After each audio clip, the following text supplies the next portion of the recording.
Welcome, everyone. Today is the first workshop for the February 2026 MBE bar exam, and we are going to do live practice questions together. We have our Vanna White for today, which is Ashley. So, Ashley, if you could please share your screen, load up 25 questions. I'm going to start the first poll. You see most people in the class picked MJ over LeBron. I don't know if that's how they really feel, but it's all good and well. Um, all right. And okay, so there's a poll that's up right now. Don't click the answer yet until you feel like you know. I'll read the first one. Maybe I'll bounce around and have some people read, but let's begin. Okay, under the relevant and prevailing rules, is there a contract between the store owner and the warehouse as of January 10th? If you can't see the screen, you can zoom in on your own Zoom, right? You can zoom on Zoom and see a little bit better. Okay, so under the relevant prevailing rules, is there a contract between the store owner and the warehouse as of January 10th? A store owner mailed a signed order to a warehouse that read, "Please ship us 10,000 widgets at your current price."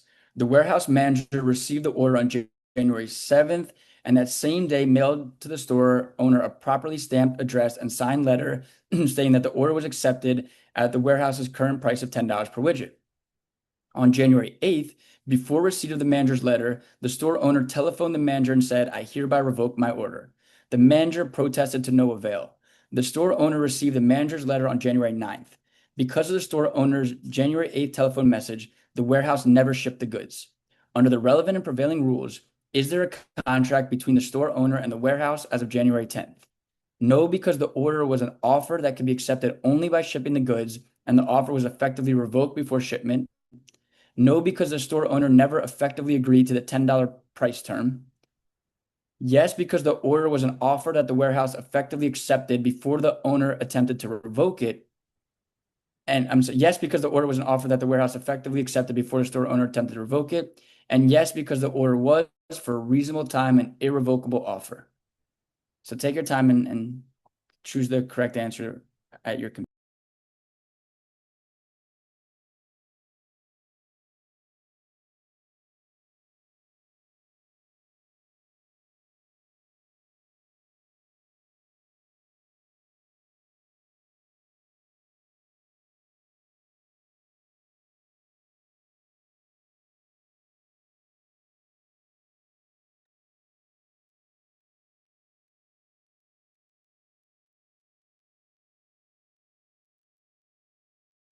Sometimes when I see the class is just on the right path, I'll kind of end it early.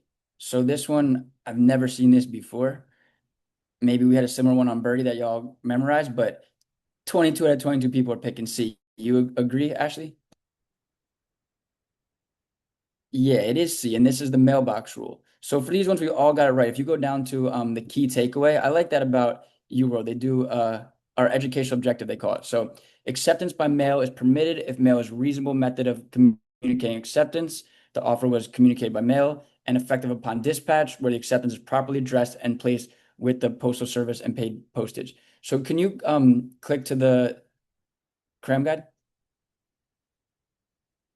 Yeah, let's kind of take this first point away. So un I would just say under the mailbox rule, acceptances are effective upon dispatch once the acceptance letter has been mailed. It is too late to revoke the offer. And then say, typically acceptances can be by any reasonable means, including a letter in the mail, right? Like that should kind of, you know, my own language, but something that will remind us of this particular question. Really great job, class. All right, I'm gonna relaunch the poll and let's try another question. I don't think it's gonna be so clear for every question that will get 100%. When there's, some disagreement, I'll have people in the class kind of explain their thought process. I think that's helpful, but that one, we all had the same thought process. All right. So in an action by the carpenter against the homeowner, which of the following should be the carpenter's measure of recovery? Okay. On April 1st, a carpenter contracted contracted with the homeowner to remodel the homeowner's home for $10,000. The contract price to be paid on completion of the work.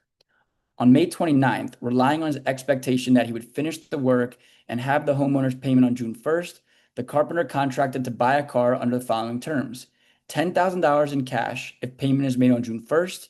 If payment is made thereafter, the price is $12,000. The carpenter completed the work according to specifications on June 1st and demanded payment from the homeowner on that date. The homeowner, without any excuse, refused to pay. As a result, the carpenter became very excited, suffered a minor heart attack, and incurred related medical expenses of $4,000. The reasonable value of the carpenter's services in remodeling the homeowner's home was $13,000. In an action by the carpenter against the homeowner, which of the following should be the carpenter's measure of recovery? $10,000, the contract price; $12,000, the contract price plus $2,000, the bargain that was lost because the carpenter cannot pay cash for the car on June 1st; $13,000, the amount the homeowner was enriched by the carpenter's services; or $14,000, the contract price plus $4,000 for the medical expenses incurred because the homeowner refused to pay. Take your time and, elect your answer.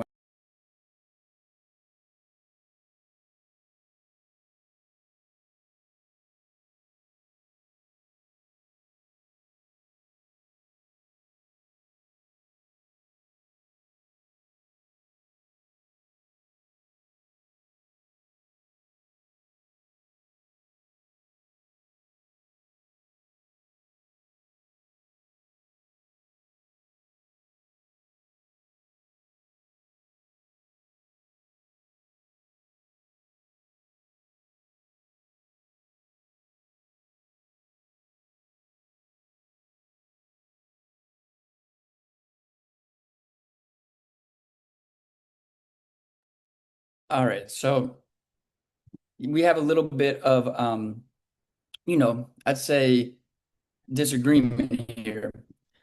The majority of students, can you guys see the results? Oh no, now you can see the results. The majority of the students are selecting answer A. Does anyone want to, offer reasoning why they believe A is the correct answer here? I can I can explain my reasoning because I Go picked ahead.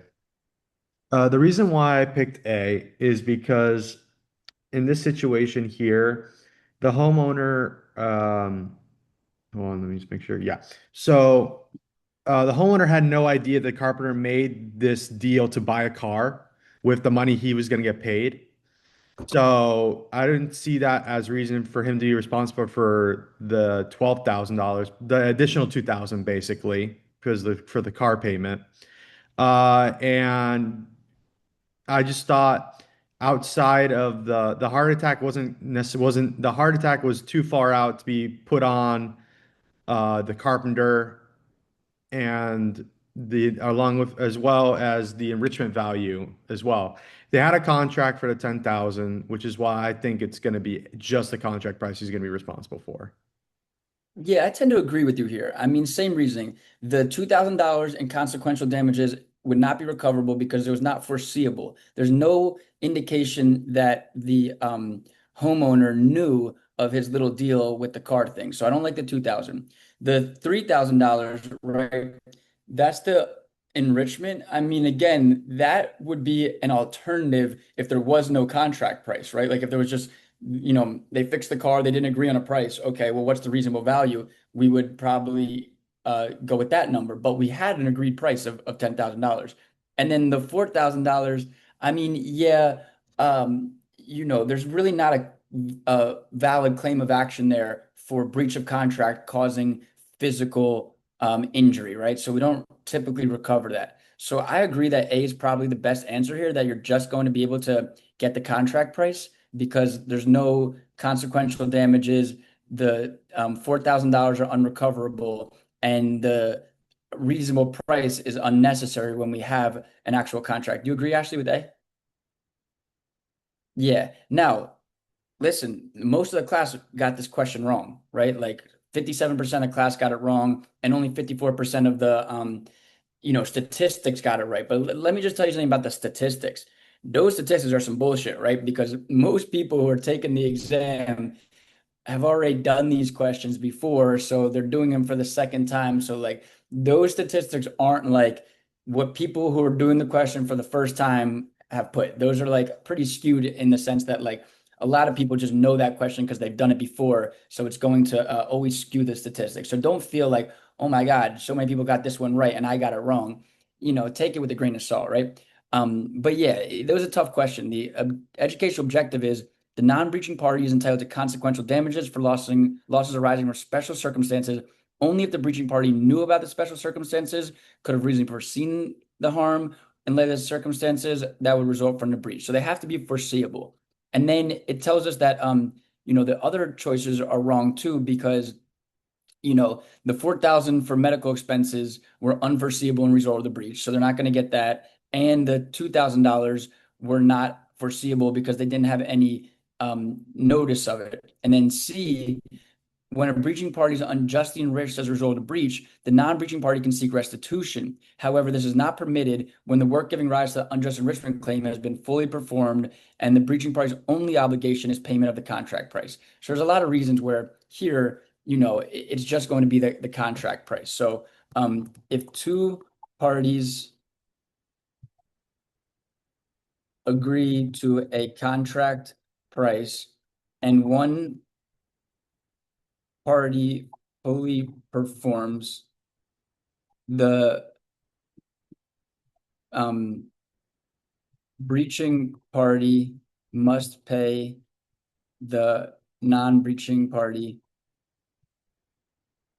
the contract price.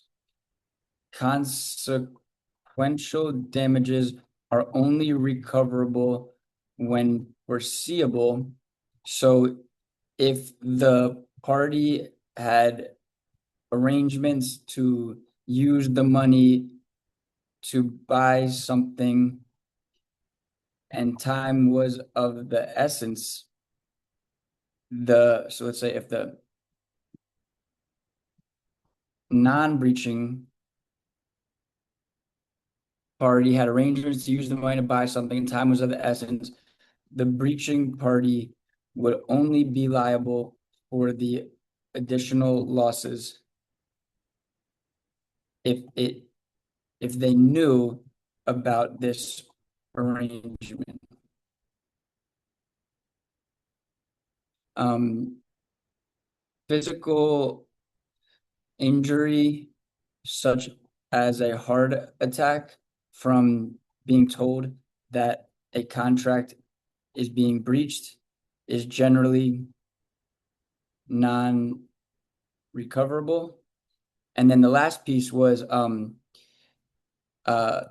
the reasonable value of the work is also not the proper measure of damages when there is an agreed upon contract price. So I'll kind of sometimes I like to put in like italics to remind us. So if the parties agreed to a $10,000 job and performance was completed, the measure of damages is $10,000 if there are no other foreseeable losses, right? Like, hopefully, when you read that, it'll kind of remind you of the particular question. Morgan, you have a question related to this question? Yeah, so I picked answer choice B, and the reason I did that was because I felt that the $2,000 um that was contract like agreed upon if um if they had paid after June 1st kind of applied in this sense because even though they didn't pay at all, like I felt like that condition did Well, apply. Does that make sense? yeah, that makes sense. Actually, if you mind going back to the question particularly, so if you go to the question, it says, the relying on his expectation, the carpenter contracted to buy a car on the following terms, 10,000 if payments made on June 1st. If it's made thereafter, $2,000. So he was relying on being paid, and if he wasn't paid on time, he would suffer $2,000 additionally in losses, right? That's known as consequential damages, damages that flow or arise from a result from the breach, right? But in Right, but order because for it wasn't foreseeable, is that why? Exactly. It wasn't foreseeable. Okay. And how do we know it wasn't foreseeable? Because there's nothing in the facts that says that the carpenter told the homeowner about this, right? If the homeowner would have known about that arrangement, then there's a strong argument that, there's $2,000 in consequential damages. But it has to be foreseeable. And it's typically at the time the contract is entered into. So if, contractor and a homeowner entered into the contract and it was, stated or made apparent that the money needed to be paid on this day, or he would suffer $2,000 in additional losses, and it was foreseeable and understood by the other party, then there's a strong argument for the additional 2,000. But here, because it's a subsequent arrangement that's made without the knowledge of the other party, there's no way that we could, claim that it was foreseeable, so therefore it would not be recoverable. Right. Okay. That makes sense. Thank you. For sure. All right, cool. Let's try another one. Okay. On June 5th, which of the following is a correct statement of the party's legal rights and duties? On June 1st, a seller received a mail order from a buyer requesting prompt shipment of a specified computer model at the seller's current catalog price. On June 2nd, the seller mailed to the buyer a letter accepting the order and assuring the buyer that the computer would be shipped on June 3rd. On June 3rd, the seller realized that he was out of that computer model, shipped a different computer model to the buyer, and mailed a separate notice of accommodation. On June 5th, the buyer received the seller's June 2nd letter and the different computer model, but not the notice of accommodation. So on June 5th, which of the following is a correct statement of the party's legal rights and duties? The buyer can either accept or reject the different computer model, and in either event, recover damages, if any, for breach of contract. The buyer can either accept or reject the different computer model, but if he rejects it, he will thereby waive any remedy for breach of contract. The seller's notice of accommodation was timely mailed, and a shipment of the different model constitute a counteroffer, or the seller's prompt shipment of non-conforming goods constitute an acceptance of the buyer's offer, thereby creating a contract for the sale of the different computer model. So try to read through this one carefully. There's a lot of facts incorporated.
All right. And if I end the poll before you answer, it's all good. This is just a exercise, on your own. You have more time to do as you please. So here, it's not a majority, but it is the most commonly picked answer was A. Does anyone want to take a stab at why they think that A is the correct answer here? I can. Yeah, go ahead. So the offer occurred on June, or well, he received the offer on June 1st.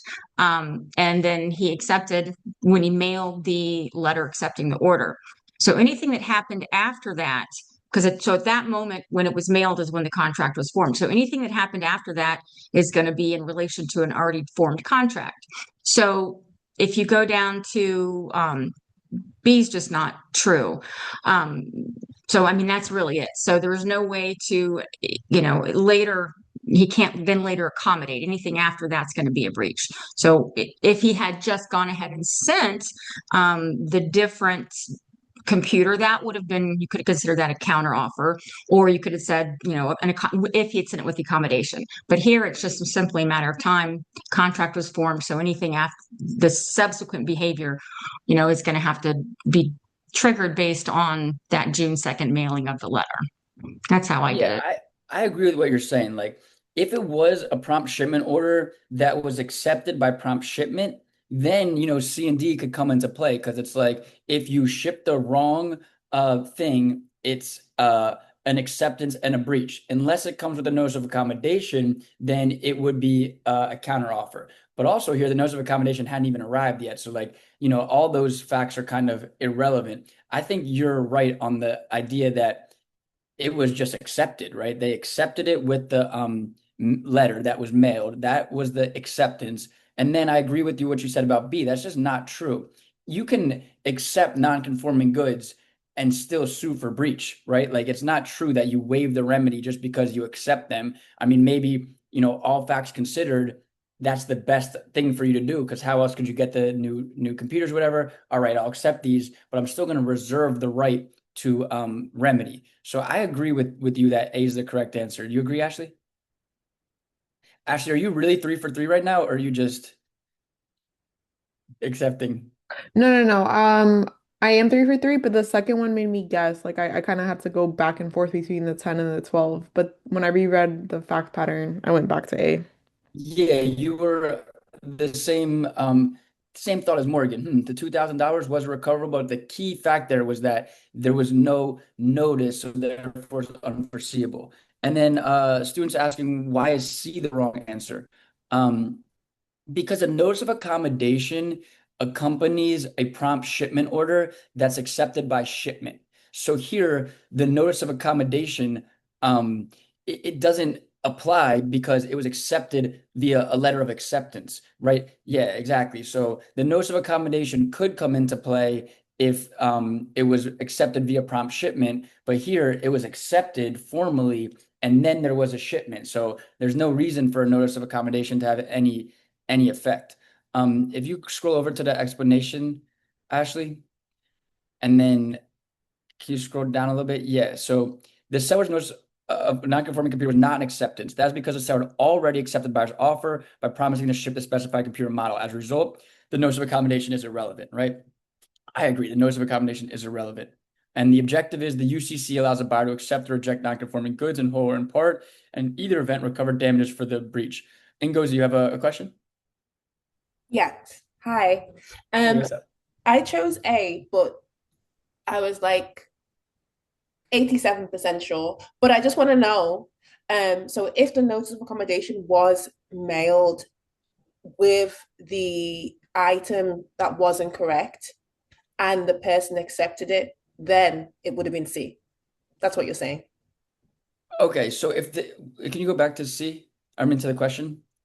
I mean, again, can you scroll to oh, sorry, yeah. So yeah, I mean, there would be and it shouldn't have different country. The notice of come, yeah. I mean, that's the general rule. If there's a prompt uh Basically, shipment, when is the notice of accommodation relevant is basically what I'm asking. perfect. A notice of accommodation is relevant when a prompt shipment order is accepted by prompt shipment and it's accepted by prompt shipment of non-conforming goods. So if I, send out an offer that says, "Hey, I'll pay $5,000 for, 200 red widgets," right? Now, you can either accept that by what they did, a formal acceptance letter, and then nothing else really matters. It's been accepted by the letter, or you can accept by prompt shipment. So let's say, I'll pay $5,000 for anyone who sends me 200 red widgets. Okay. Now, Tommy, the party, sends the widgets. That prompt shipment constitutes an acceptance of the offer. Right now, if Tommy sends 200 orange widgets, which were not, perfect tender, that would be an acceptance and a subsequent breach because he had accepted the contract by shipping the widgets, but then immediately breached the contract by not conforming. There is a scenario where it becomes a counteroffer, where if Tommy were to ship 200 orange widgets instead of red widgets, but that shipment was accompanied by a notice of accommodation which said, hey, Andrew, I didn't have the red widgets. Would you consider the orange widgets, right? Or all I had was the orange widgets. Then it becomes a counteroffer. It doesn't become an acceptance and a breach. It becomes a counteroffer with a prompt shipment and a notice of accommodation. So that's when the notice of Sorry, accommodation. backtrack 1 minute. I'm sorry. So either way, the notice of accommodation is still a breach. It's still a breach there. No. The notice of accommodation does not make it a breach. The notice of accommodation would make it a counter offer. It's a breach. It's an acceptance and a breach if you ship non-conforming goods as a response to a prompt shipment order. It's a counter offer if you ship non-conforming goods with the notice of accommodation. Then you're basically saying, hey, here's my counter offer. The notice of accommodation turns the acceptance slash breach into a counter offer. And then they could either accept it or they could reject it. But in that, if it's a notice of accommodation, there's no breach on the shipping party's behalf. If there's no notice of accommodation, then they have effectively accepted the offer and immediately breached it by shipping non-conforming goods. So the notice of accommodation comes into play if there's a prompt shipment order of non-conforming goods. It actually will turn that prompt shipment order of non-conforming goods into a counter offer. If there's a prompt shipment of non-conforming goods with no notice of accommodation, then we consider that an acceptance and a breach. Okay. Can you write all of that in the cram guide? Yeah, I'll try. Would it still, Maria's asking, would it still be a counter offer the same product but a lesser amount? Yeah, I mean, if there's a notice of accommodation, right? Let's say, hey, prompt shipment of 200 red widgets, and you send me 180 red widgets with no notice of accommodation, that is an acceptance and a breach of contract. And then I can either accept the goods, reject the goods, and either way, I still reserve my right to recover damages. Now, if you ship 180 red widgets and I ask for 200 red widgets, and you put a notice of accommodation that says, hey, I only had 180, would this be suitable? Then that becomes a counteroffer because you have that notice of accommodation. Okay, cool. So most people got this, that we didn't even need to consider any of that because it was an acceptance. So I'll put this down. A prompt shipment order can be accepted by a formal acceptance, such as a letter, or by prompt shipment. If it is formally accepted, then there is a binding contract, and any shipment of non-conforming goods would constitute a breach that the non-breaching party could accept or reject, and in either event, let's in either case, recover for damages. Alternatively, a prompt shipment order can be accepted by prompt shipment of the goods. In the event that the offeree ships non-conforming goods, this will constitute an acceptance and simultaneously a breach, where the offerer can accept or reject the goods, and in either case, recover for damages. Now, the third scenario is if the offeree ships non-conforming goods with a notice of accommodation, this constitutes a counter offer, which the offerer may accept or reject, but there is no claim for damages because it was a counter offer. Another thing to consider here too is the offerer, if they choose to reject the goods, needs to act reasonably to salvage them by proper storage to avoid spoliation or potentially resale, right? Like that's mitigation. If I, hey, I'm looking for 500 apples, you send me 500 oranges, and I'm just like, this isn't what I want, and you just totally let them spoil, but you could have put them in the fridge, then you fail to mitigate your losses. So there's all these concepts that come into play here, but pretty much this one, we didn't even need to go that deep. This one was just literally the offer had been accepted, there was a binding contract, and then they breached it when they sent the non-conforming goods, which entitled the offerer to recover damages. Um,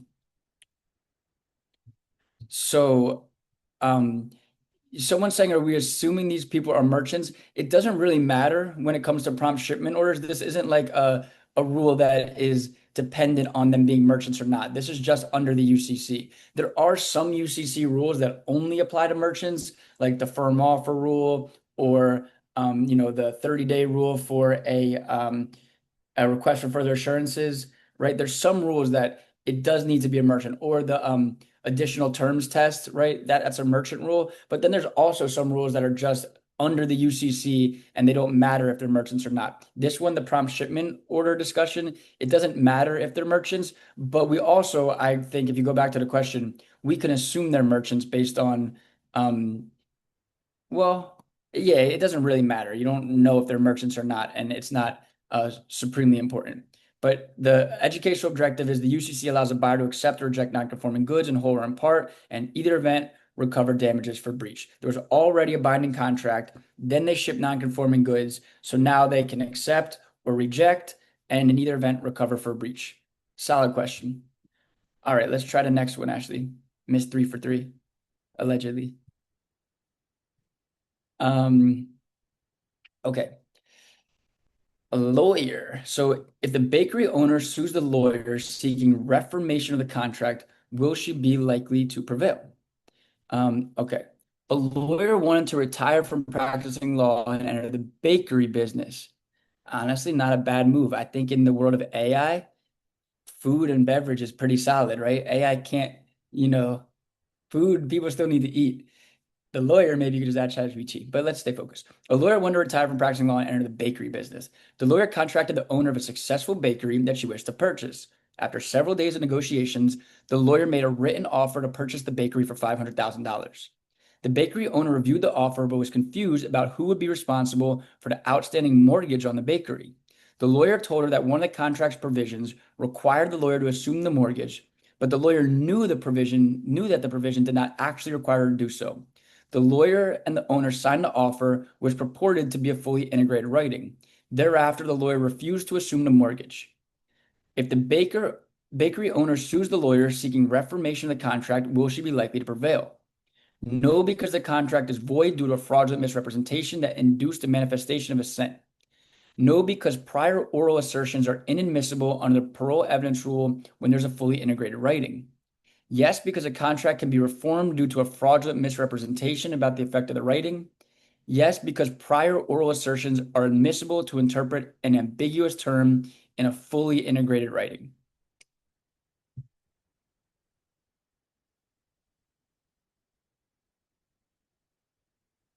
Y'all can take your time with this.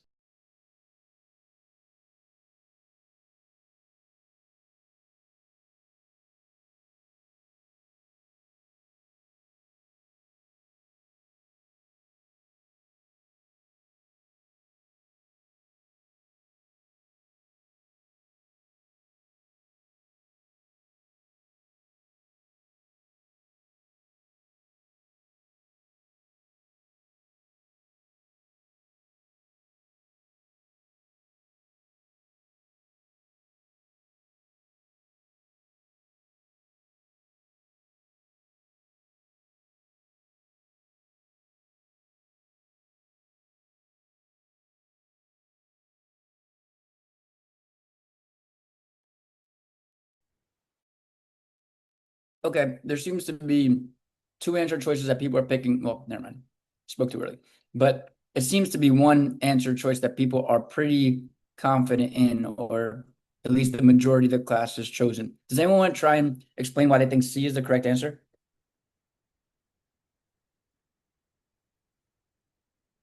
You don't have to all speak at once.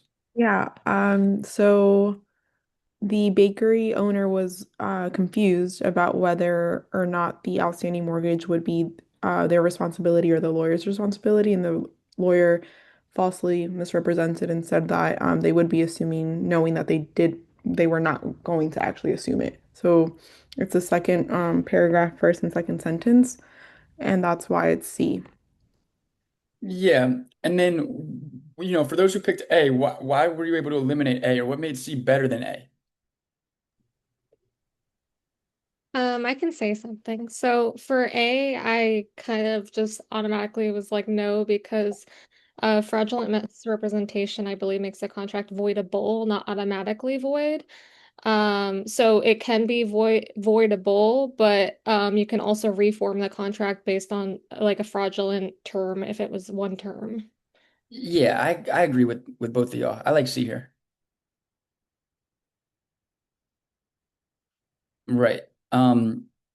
So if we go to educational objective, a misrepresentation about the contents or effect of a writing is grounds for reformation. If the misrepresentation was fraudulent, induced assent to the contract, and the adversely affected party's reliance was justifiable. So we can say a misrepresentation can render a contract voidable. For instance, if a lawyer and a baker enter into a contract and the baker asks about who will assume the mortgage and the lawyer purposely gives her false information,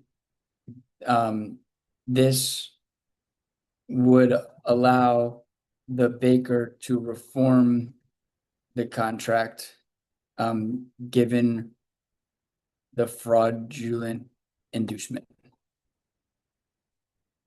think that's pretty fair enough. I mean, not a super easy question, but between the two answers, reformation would be best here. It's not automatically void. It's just going to be voidable or reformable. And so I think that made C the best answer. All right, let's try another one.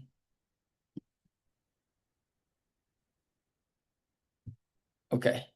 So which of the following, if proved, best supports the investor's suit against the owner for breach of contract? On April 1st, the owner of a house and a real estate investor signed a writing in which the owner, in consideration of $100 to be paid to the owner by the investor, offered the investor the right to purchase the house for $100,000 within 30 days. The writing further provided this offer will become effective as an option only if and when the $100 consideration is in fact paid.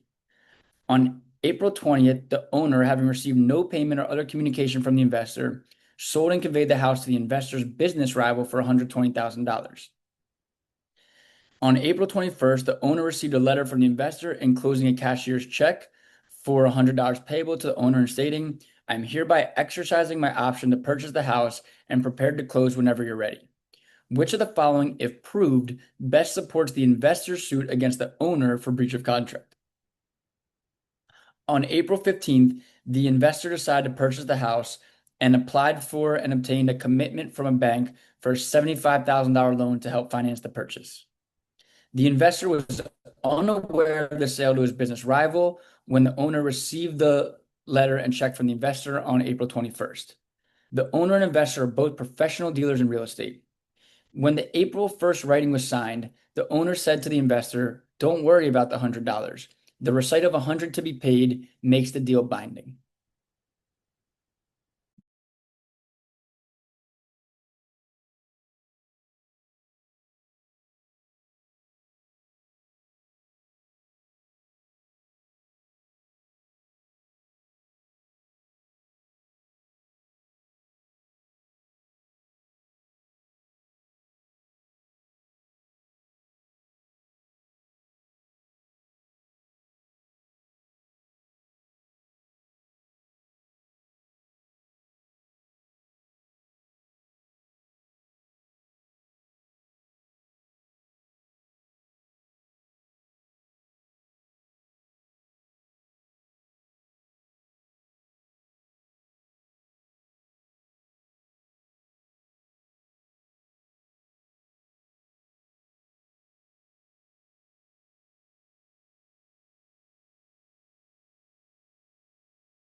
All right. Um, okay, so the majority of people are picking B. Does anyone want to explain why they think B is the correct answer?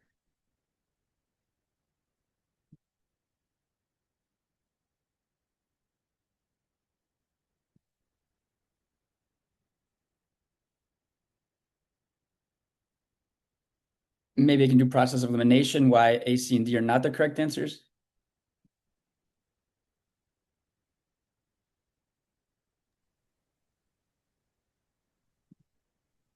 Okay, and goes guessing. So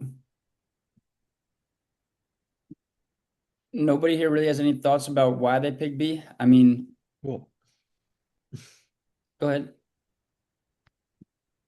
just looking at the answers, we're trying to figure out the answer that best supports the investor in trying to sue for the owner breaching the contract.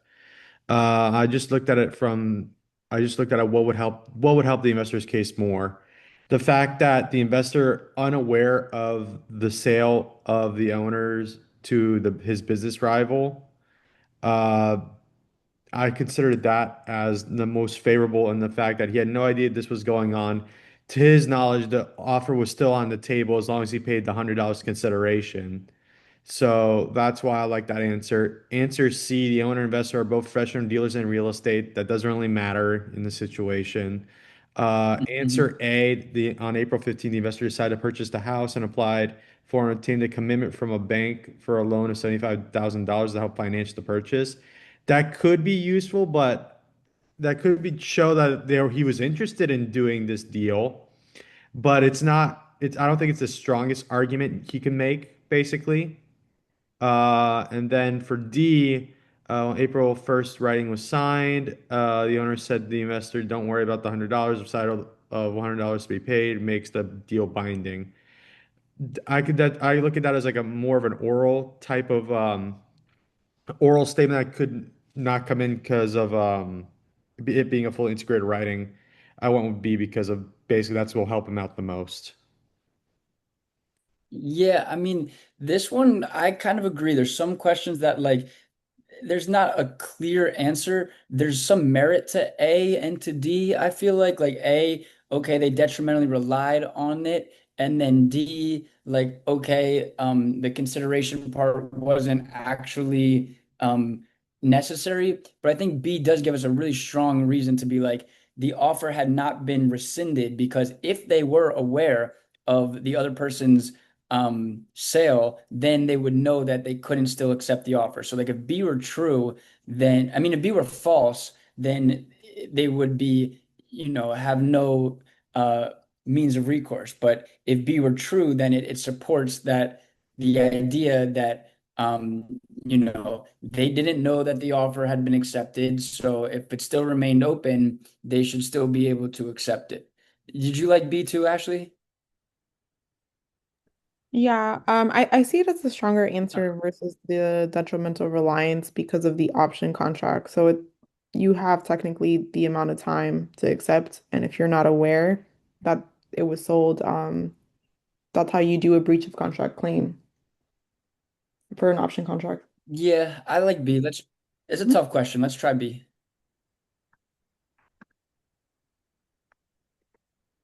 Yeah, and look, only 33% of people had got this right. A lot of people picked A and D. So let's kind of go through this entire explanation. An option is a contract in which the offeree gives consideration in exchange for offeror's promise to keep an outstanding offer open for a specified period of time. An offer to form an option is revocable prior to acceptance of the option. Revocation occurs if the offeror directly communicates the revocation to the offeree or the offeree learns information from a reliable source that reasonably indicates that the offer was revoked. So, B was really pointing to it hadn't been revoked. Here, the offer owner offered the investor the option to purchase the house for $100,000 in 30 days. The investor had to pay $100 to accept the option, which the owner received on April 21st. Although the owner had already sold the house to someone else, he had not told the investor that the offer to form an option was revoked. So the investor was unaware of the other sale. There was no revocation prior to his acceptance and exercise of the option on April 21st, and the owner breached the resulting sales contract. Under the mailbox rule, acceptance of an offer is generally effective upon dispatch. However, when acceptance of the mailbox rule applies to option contracts, where acceptance is effective upon receipt. So that's just a true statement that options contracts, it's not effective upon dispatch, it's effective upon receipt. But that wasn't really determinative here. So A, an offer may become irrevocable under the doctrine of promissory estoppel, also called detrimental reliance, if the offeree reasonably and detrimentally relied upon that offer.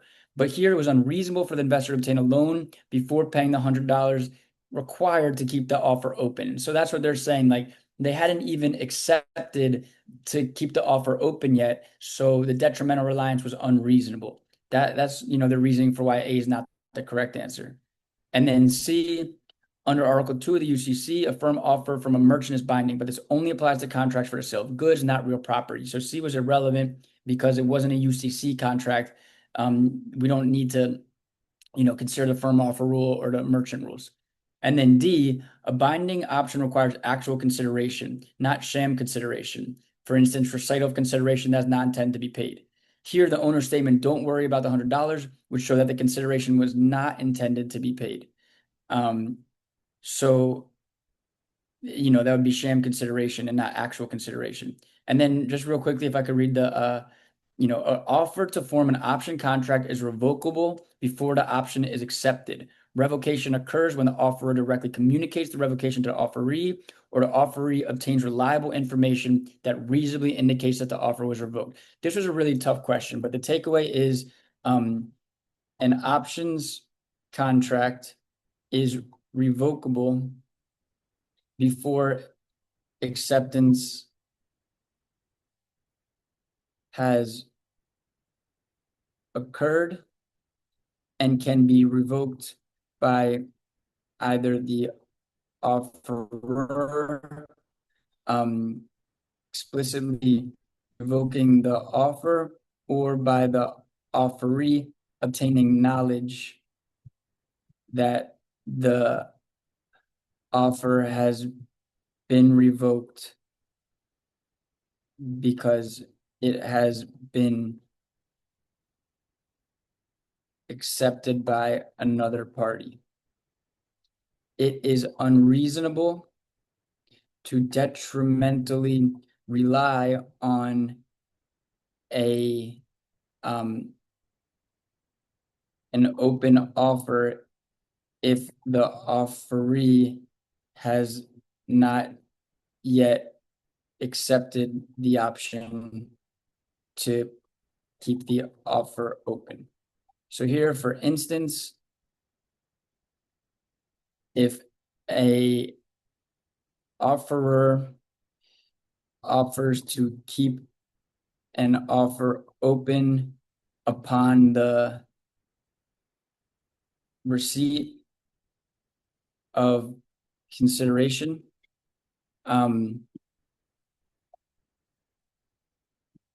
and the offerer then sells the property to another party, the offeree's best defense to being able to still accept the open offer would be that he did not have knowledge of the sale to another party. I mean, that's I think, a tough question, a little nuanced question.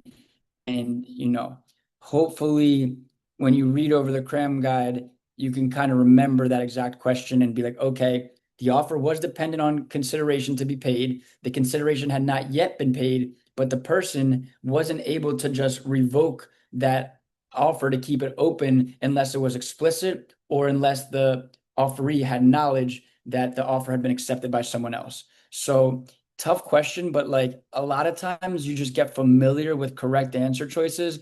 And that's a pretty common correct answer choice on contracts questions, that if the offeree did not have knowledge that someone else had accepted the contract, then, they could still accept it, right? So you can revoke an offer by indirectly learning he can't accept anymore because the offer is unavailable, right? That's exactly what Ivani is saying. And I think that makes a lot of sense. So tough question. And, don't get discouraged. We're just trying to learn and become more familiar with, correct answer choices and different types of questions. If you go back to the question, yeah, this is an NCB question, right? I think it'll tell you if you scroll down even further. Yeah, right. That was by the NCBE in 2002. So that's, a question you want to be able to get right. And just know that they do like to ask that where, exactly what Ivania said. If the offer, if the person hasn't learned that the offer has been accepted by someone else, then it hasn't been effectively revoked yet. Fair enough. All right, let's try the next one. Okay. The student failed to repay any debt and the entire 2000 is due. In an action by the friend against the businessman's estate for 2000 plus accrued interest, which of the following, if any, will serve as an effective defense or effective defenses for the businessman's estate? A college student asked her friend to lend her $2,000. The friend replied that he would do so only if the student's father, a wealthy businessman, would guarantee the loan. At the student's request, the businessman mailed a letter to the friend that says, "If you lend 2,000 to my daughter, I will repay it if she doesn't." On September 15th, the friend, having read the businessman's letter, lent 2,000 to the student, which she agreed to repay in installments of 200 plus accrued interest on the last day of each month beginning October 31st. The businessman died on September 16th. Later that same day, unaware of the businessman's death, the friend mailed a letter to the businessman advising that he had made the $2,000 loan to the student on September 15th. The student failed to repay any of the debt, and the entire $2,000 is due. In an action by the friend against the businessman's estate for $2,000 plus accrued interest, which of the following, if any, will serve as an effective defense for the businessman's estate? The businessman died before the friend accepted the offer. There was no consideration to support the businessman's promise because he did not receive any benefit. There was no consideration to support the businessman's promise because he did not receive any benefit. And the businessman died before the friend notified him that his offer had been accepted, or none of the above. Take your time.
And goes, yeah, how do you change your answer? I mean, it doesn't matter. Like, you just you know what you picked.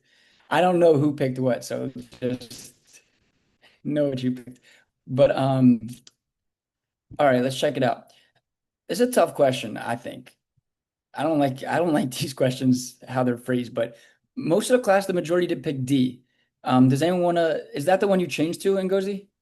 I picked D, and then I was like, is it A? I feel like it could be A, but it's because I don't like the way these questions are worded. They're like, I have to like take a second, but I think D. I picked D, but I was stumbling over A.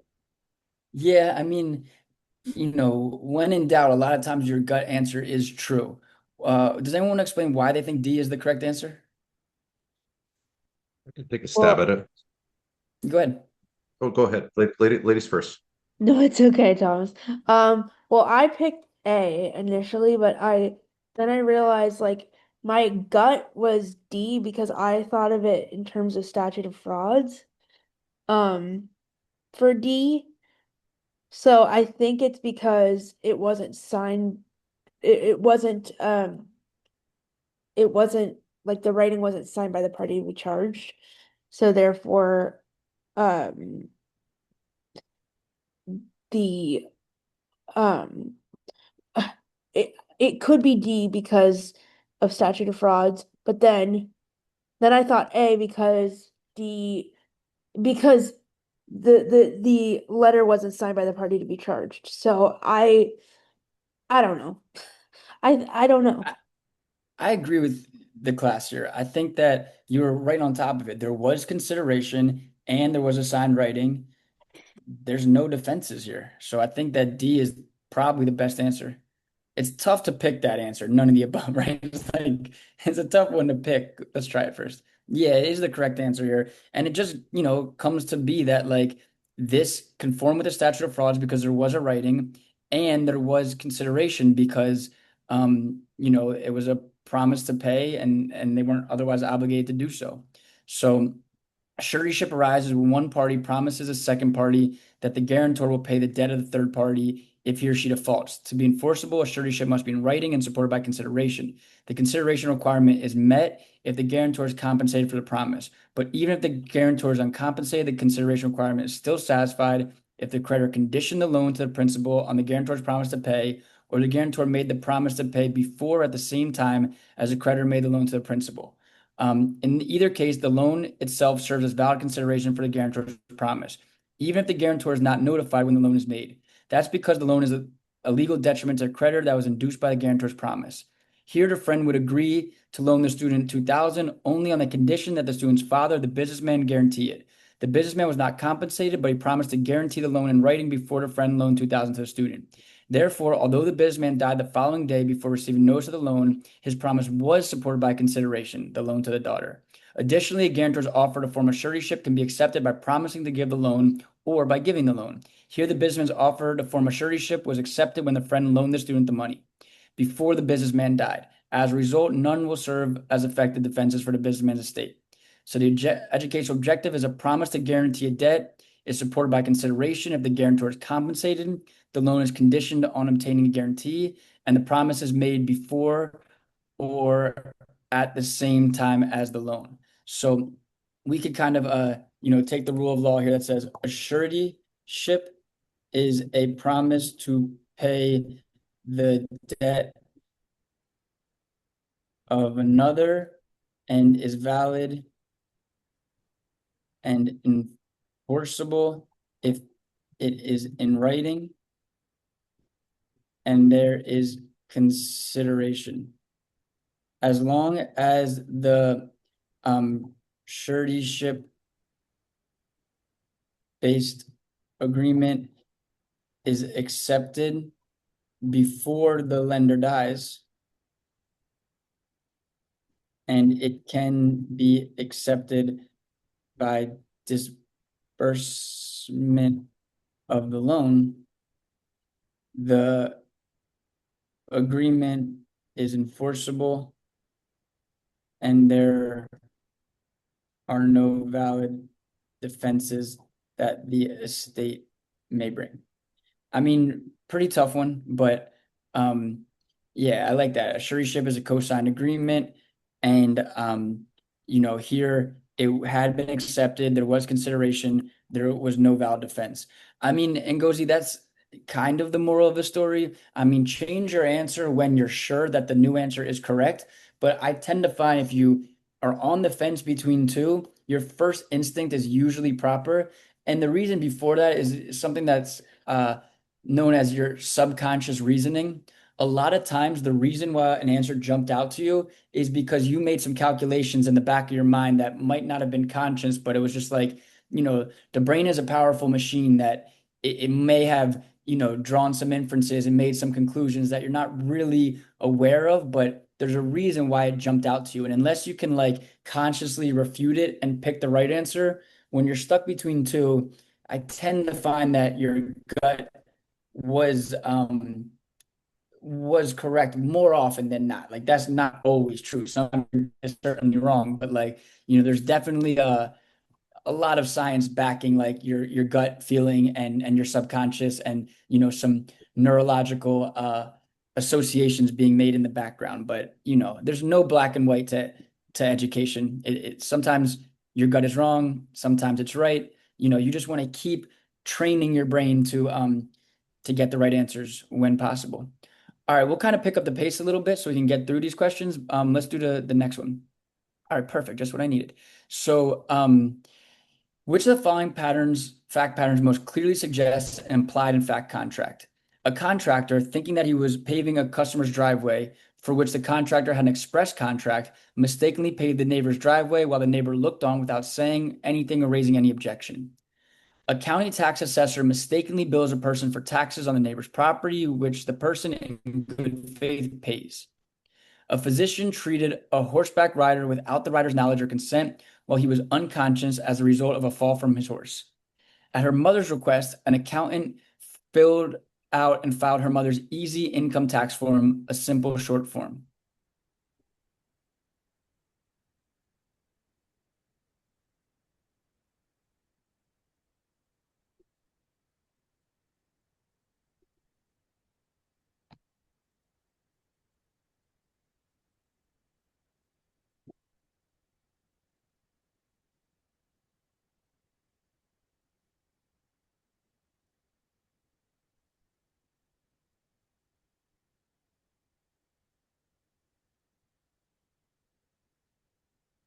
Okay, cool. I mean, there's a pretty big split here between A and C, right? An implied in fact contract means that, the conduct means that there was a formed contract. So here, A sees that, a contractor thinking he was paving a customer's driveway for which the contractor expressed contract mistakenly paid the neighbor's driveway while the neighbor looked on without saying anything or raising any objection. So here, the neighbor could have objected and didn't. That seems to be conduct that would imply that a contract had been formed. Like you saw someone doing a job, you gave him a thumbs up. I feel like that's a good answer. C, a physician treated a horseback rider without the rider's knowledge or consent while he was unconscious as a result of a fall from his horse. The problem with that one is there's nothing to demonstrate conduct from the horseback rider that he assented to the contract, right? Like, maybe this one would be an implied in law contract saying that, okay, you received services and you were unjustly enriched, so we're going to create a quasi contract and restitution to repay that person and to disgorge the ill-gotten gains that you received. So I feel like C is more of an implied in law contract, whereas A is more of an implied in fact contract. You agree? Ashley, did you pick A? I picked C, but I understand why I'm wrong. Yeah, I think it's A. Let's try A.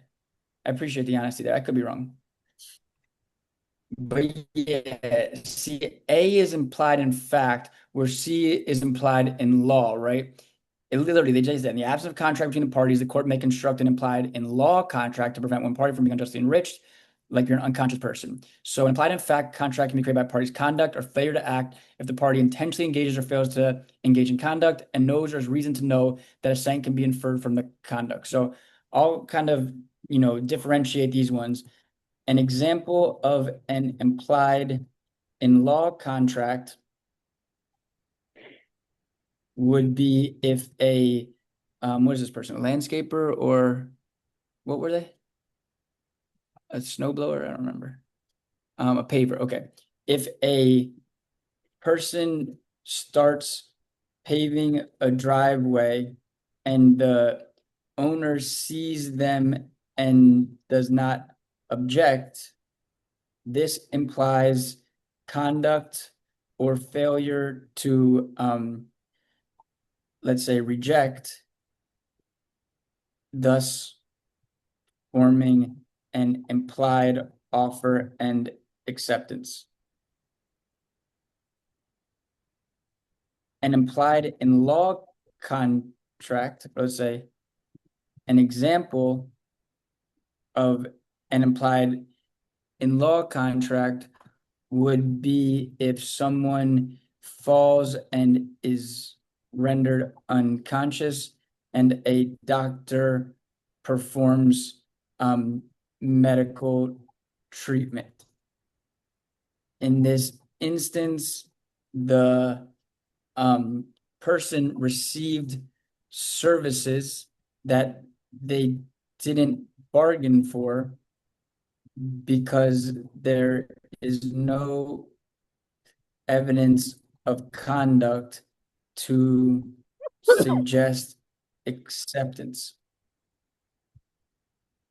However, they were unjustly enriched, and the court could impose a quasi-contract in restitution to pay the doctor, which would be an implied in law contract, right? So implied in fact means that there's facts, there's conduct or lack of rejection that shows there actually was two parties who came to an agreement. Implied in law means that, you know, there was no agreement, but one party was unjustly enriched. And that's the difference between implied in law versus implied in fact. You know, tough question, but hopefully y'all are learning from this exercise. All right, let's try some more. Okay. On what basis is the son most likely to prevail? An elderly widow had one child and adult son who lived out of state. The widow was in poor health, so she hired a live-in caregiver to tend to her daily needs. Knowing that the widow owned a successful bakery business, the caregiver befriended the widow in order to convince her to sell her business to the caregiver. When the widow later decided to sell the business to her son, the caregiver became upset. She falsely told the widow that there were no other reliable caregivers available in the widow's community. The caregiver then threatened to quit her job and never speak to the widow again unless the widow agreed to sell the business to the caregiver. Although the widow knew that there were others available, she depended on the caregiver and was terrified of being without her. The widow therefore executed a contract selling the business to the caregiver for less than half of its market value. Shortly thereafter, the widow was placed under the son's guardianship. When the son learned about the contract and the caregiver's threat, he sued to have the contract annulled on the widow's behalf. On what basis is the son most likely to prevail? Duress, lack of capacity, misrepresentation, or undue influence?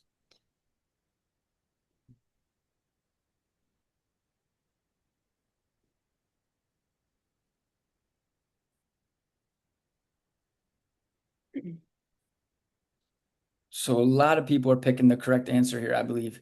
Tough question because, you know, duress, was it a threat or undue influence? Was it a special relationship between the parties? I mean, they use the word threat. They kind of like want you to pick, they want you to pick duress. But as most people in the class seem to catch on to, it was more about a special relationship between the parties. It wasn't like a physical threat. It was like statements that were made by a person in a with the unequal you know, position of influence, right? Because they were you know, depended on the caregiver, exactly like Heather's saying. So you like D here, Ashley? Yeah, I mean, a lot of people pick duress. I mean, and they made it sound like duress because they said it's a threat. But let's say um, duress renders a contract voidable if they were induced by an improper threat that left the party with no reasonable alternative but to succumb to the threat. Here, even if the threat was improper, they had a reasonable alternative. She knew there were other caregivers. Whereas the correct answer is unfair or excessive persuasion by someone who dominated or shared a special relationship. So undue influence renders a contract voidable when assent stemmed from unfair or excessive persuasion by someone who dominated or shared a special relationship of trust and confidence with the assenting party. So,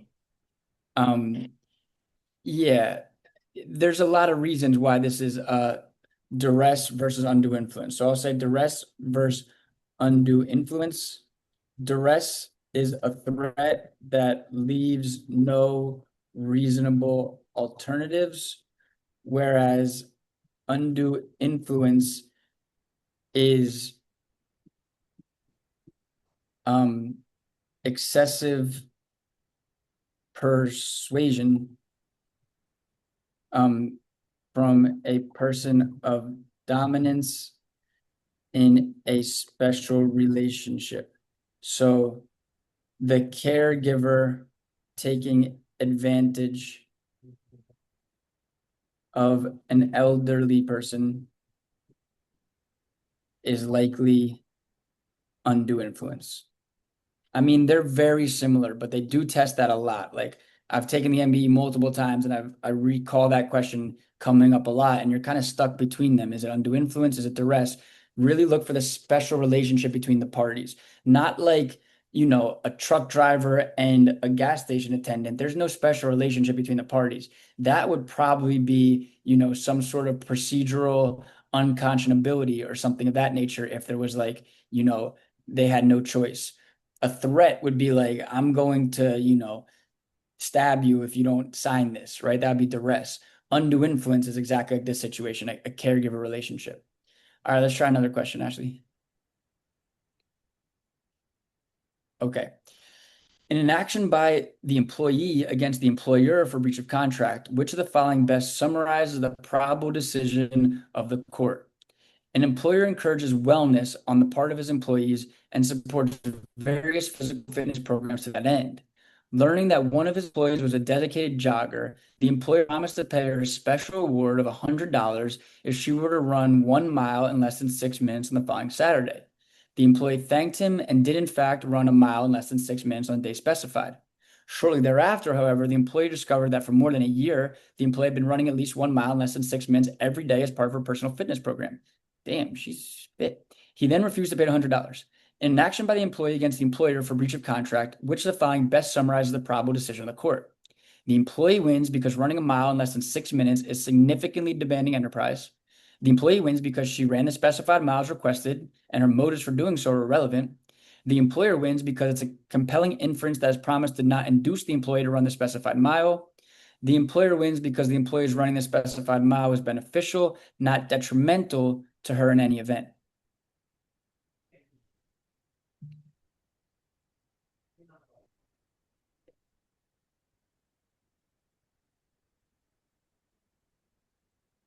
So yeah, this one's like the first question before I jinx myself. Everyone picked answer B here, right? Like the motives are irrelevant. It was a unilateral offer that was accepted, and just because it was easy for you, and just because you been doing it every day, you weren't legally obligated to do that. There was new consideration. You did something you weren't legally obligated to do, and just because it was especially easy for you doesn't mean that it was not something that was binding. So I agree with B here that she ran the mile and her motives for doing so are irrelevant. So, the takeaway is contracts must be controlled by consideration, a bargain for exchange of promises or performance, which requires each party to perform a promise to perform an act that is not legally required, and refrain or promise to refrain from performing some legally permissible act. So we'll just kind of, make this fact specific. If an employer offers an employee money for running a mile under 6 minutes and the employee runs a mile under 6 minutes, this is a binding contract supported by consideration, even if the employee had been running sub 6 minute miles all year long. The motives are irrelevant and consideration exists to support contract, right? I mean, that one, simple enough. All right, let's try a new one. And again, you could tell I'm moving quicker now for volume's sake, but still try to answer them and think them through. So what's the best advice the attorney can provide? A buyer sent a signed letter to a seller that stated ship 100 boxes of nails at $3 per box, the price quoted in your circular. The seller mailed the buyer a signed form acknowledgement that agreed to the buyer's terms and stated on the reverse side, disputes regarding quality shall be arbitrated. The buyer did not reply to the seller's acknowledgement and the seller shipped the nails. When the buyer received the nails, he found their quality to be unsatisfactory and sued the seller for breach of warranty. The sellers asked an attorney whether the party's contract requires arbitration of the buyer's claim. What is the best advice the attorney can provide? A contract was formed pursuant to conduct when the buyer received the nails, and a court would exclude the arbitration provision from the contract. A contract was formed when the seller mailed its acknowledgement, and the arbitration term became part of the contract. A contract was formed when the seller mails acknowledgement, and the court must decide whether the arbitration term should be excluded as a material alteration of the contract. No contract exists because the arbitration term in the seller's acknowledgement create a counteroffer that the buyer never accepted.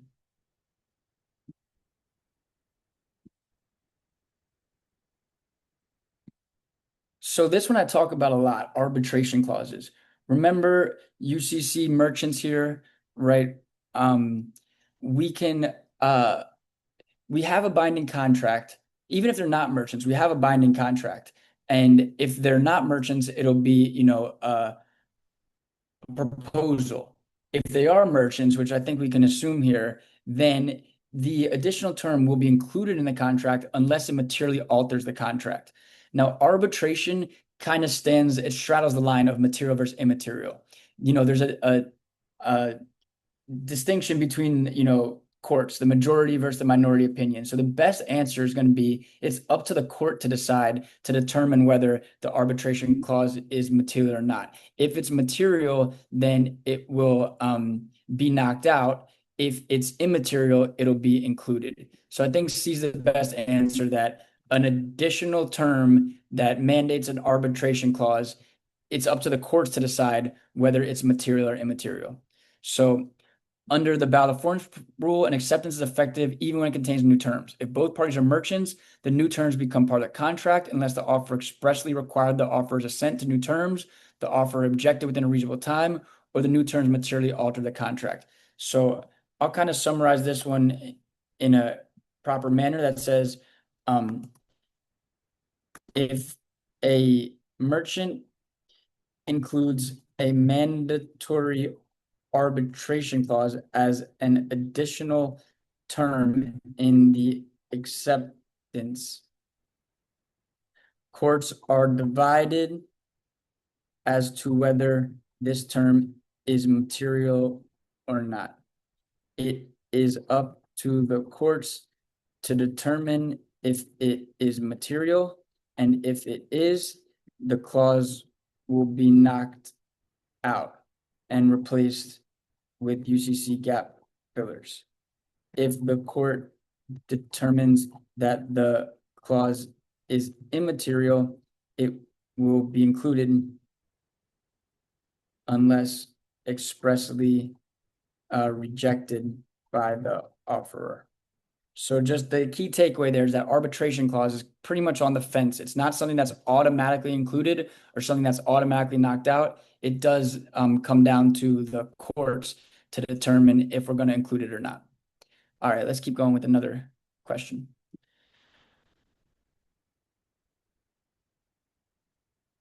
Okay. If each party sues the other party for breach of contract, which of the following will the court decide? So under the terms of a written contract, a builder agreed to construct a garage for a homeowner for $10,000. Nothing was stated in the parties' negotiations or in the contract about progress payments during the course of the work. After completing 25% of the garage according to the homeowner specifications, the builder demanded $2,000 as reasonable progress payment.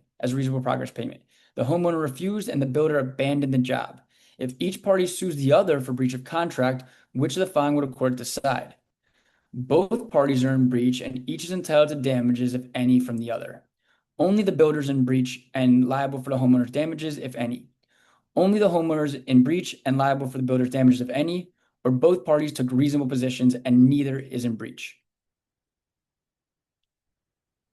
So here we're thinking, if terms of payment are silent, when is payment due? I mean, typically when the project is completed, right? So if that's the case, then there was no reason to have to make the payment. Only 25% was completed. So here the builder abandoned the job. So the builder is the one in breach. And there's only one answer choice that points to the builder being in breach, which would be answer choice B right here, right? So I like B because it's the only one that says the builder is in breach. The homeowner's not in breach. He had no duty to pay because it was silent and the project was not completed. And the builder breached for sure. He abandoned the project. So I like B as the best answer. Right. A lot of people, got that one right. When one party's performance requires a period of time to complete, the party must complete performance before the other party is required to perform. Fair performance results in a breach of contract, entitling the non-breaching party to withhold performance and recover damages. Okay, so typically in a services contract, if the payment, if the time of payment is not contemplated, payment is due at the completion of the service. Therefore, a builder could not demand progress payments. And if the builder leaves, let's say, abandons the job after demanding progress payments and the owner refuses, only the builder is in breach of contract for failing to perform the agreed upon services. Right?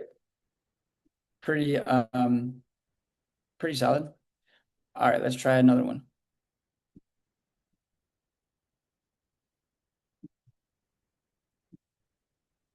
I think we're moving at a good pace right now. We'll try and get through as many as possible. We'll go over a little bit today. It's only NFL Sunday. It's not a big deal. All right. Was a contract formed between the goalie and the ice hockey team? An ice hockey goalie received word that his favorite team's only backup goaltender had been injured in an accident and would likely be unable to play during the upcoming season. The goalie sent a letter to the team's general manager on September 18th, offering to play for the team for an annual salary of $450,000. Damn, I should have been a fucking hockey player. The general manager received the offer letter on September 21st and in desperation, immediately mailed the goalie a letter accepting the offer on behalf of the team. On September 22nd, the team's injured goaltender made a miraculous discovery, and the general manager sent the goalie a second letter rejecting the goalie's offer. The goalie received the general manager's rejection on September 25th and received the general manager's acceptance the following day. Was a contract formed between the goalie and the ice hockey team? No, because the goalie received the general manager's rejection before the acceptance. No, because there was no meeting of the minds between the goalie and the general manager. Yes, because the team assumed the risk that the backup goaltender would recover from his injury. And yes, because the team effectively accepted the goalie's offer prior to the attempted rejection.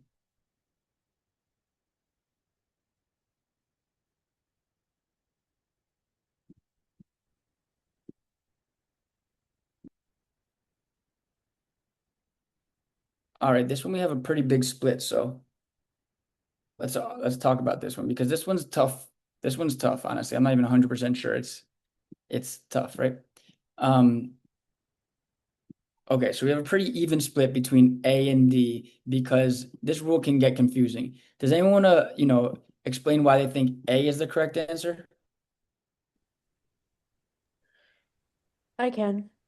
So I think the reason why is because I remember the rule that like if whichever comes first, the acceptance or the rejection is the one that like predominates, if you will. So the fact that the rejection the fact that they received the rejection prior to the acceptance, that's why I felt A was the correct answer. Okay. And then,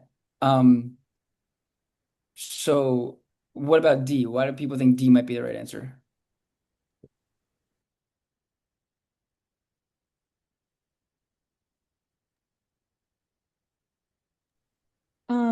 Because of the mailbox rule, acceptance is when you send it, um, unless the rejection was sent first.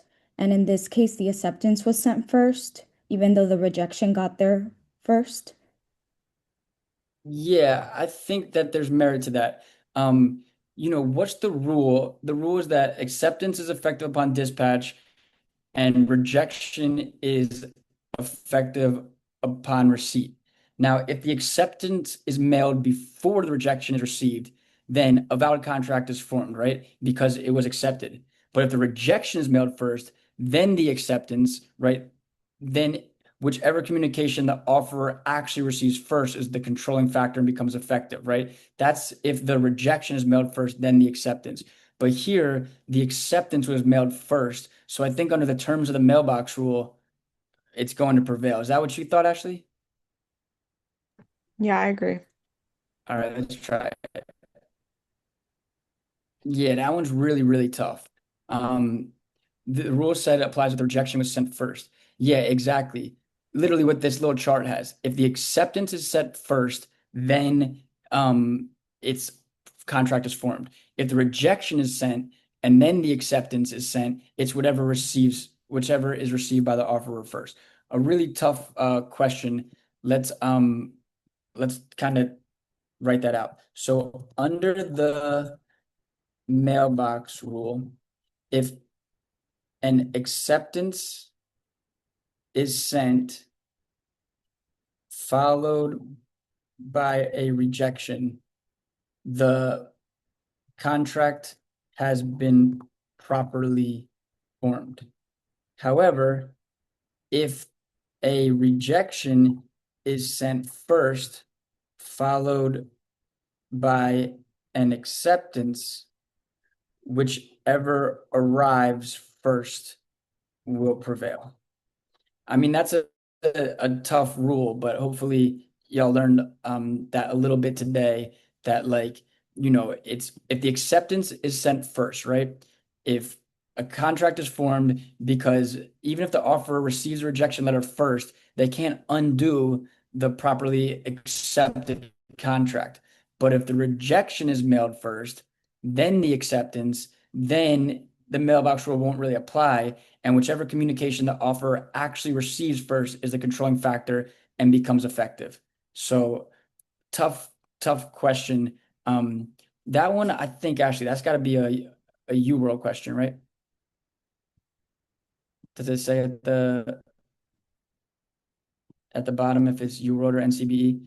Yeah, it's Yeah, that's a UWorld question. They wrote themselves, right? Like that's kind of the value of the UWorld questions. And when Adaptable or whoever writes their own questions, it kind of helps, they test some tricky points right there. And that one was super tricky. So really amazing. Um, all right, Ashley, can we do another one? Do you mind reading this one, Ashley? I gotta check my fantasy football lineups here just to make sure there's no injuries. Yeah. Okay. If the real estate developer refuses and sues the construction company for breach of contract, which of the following will the court probably decide? For an agreed price of 20 million, a construction company contracted with a real estate developer to design and build on the developer's commercial plot a 15-story office building.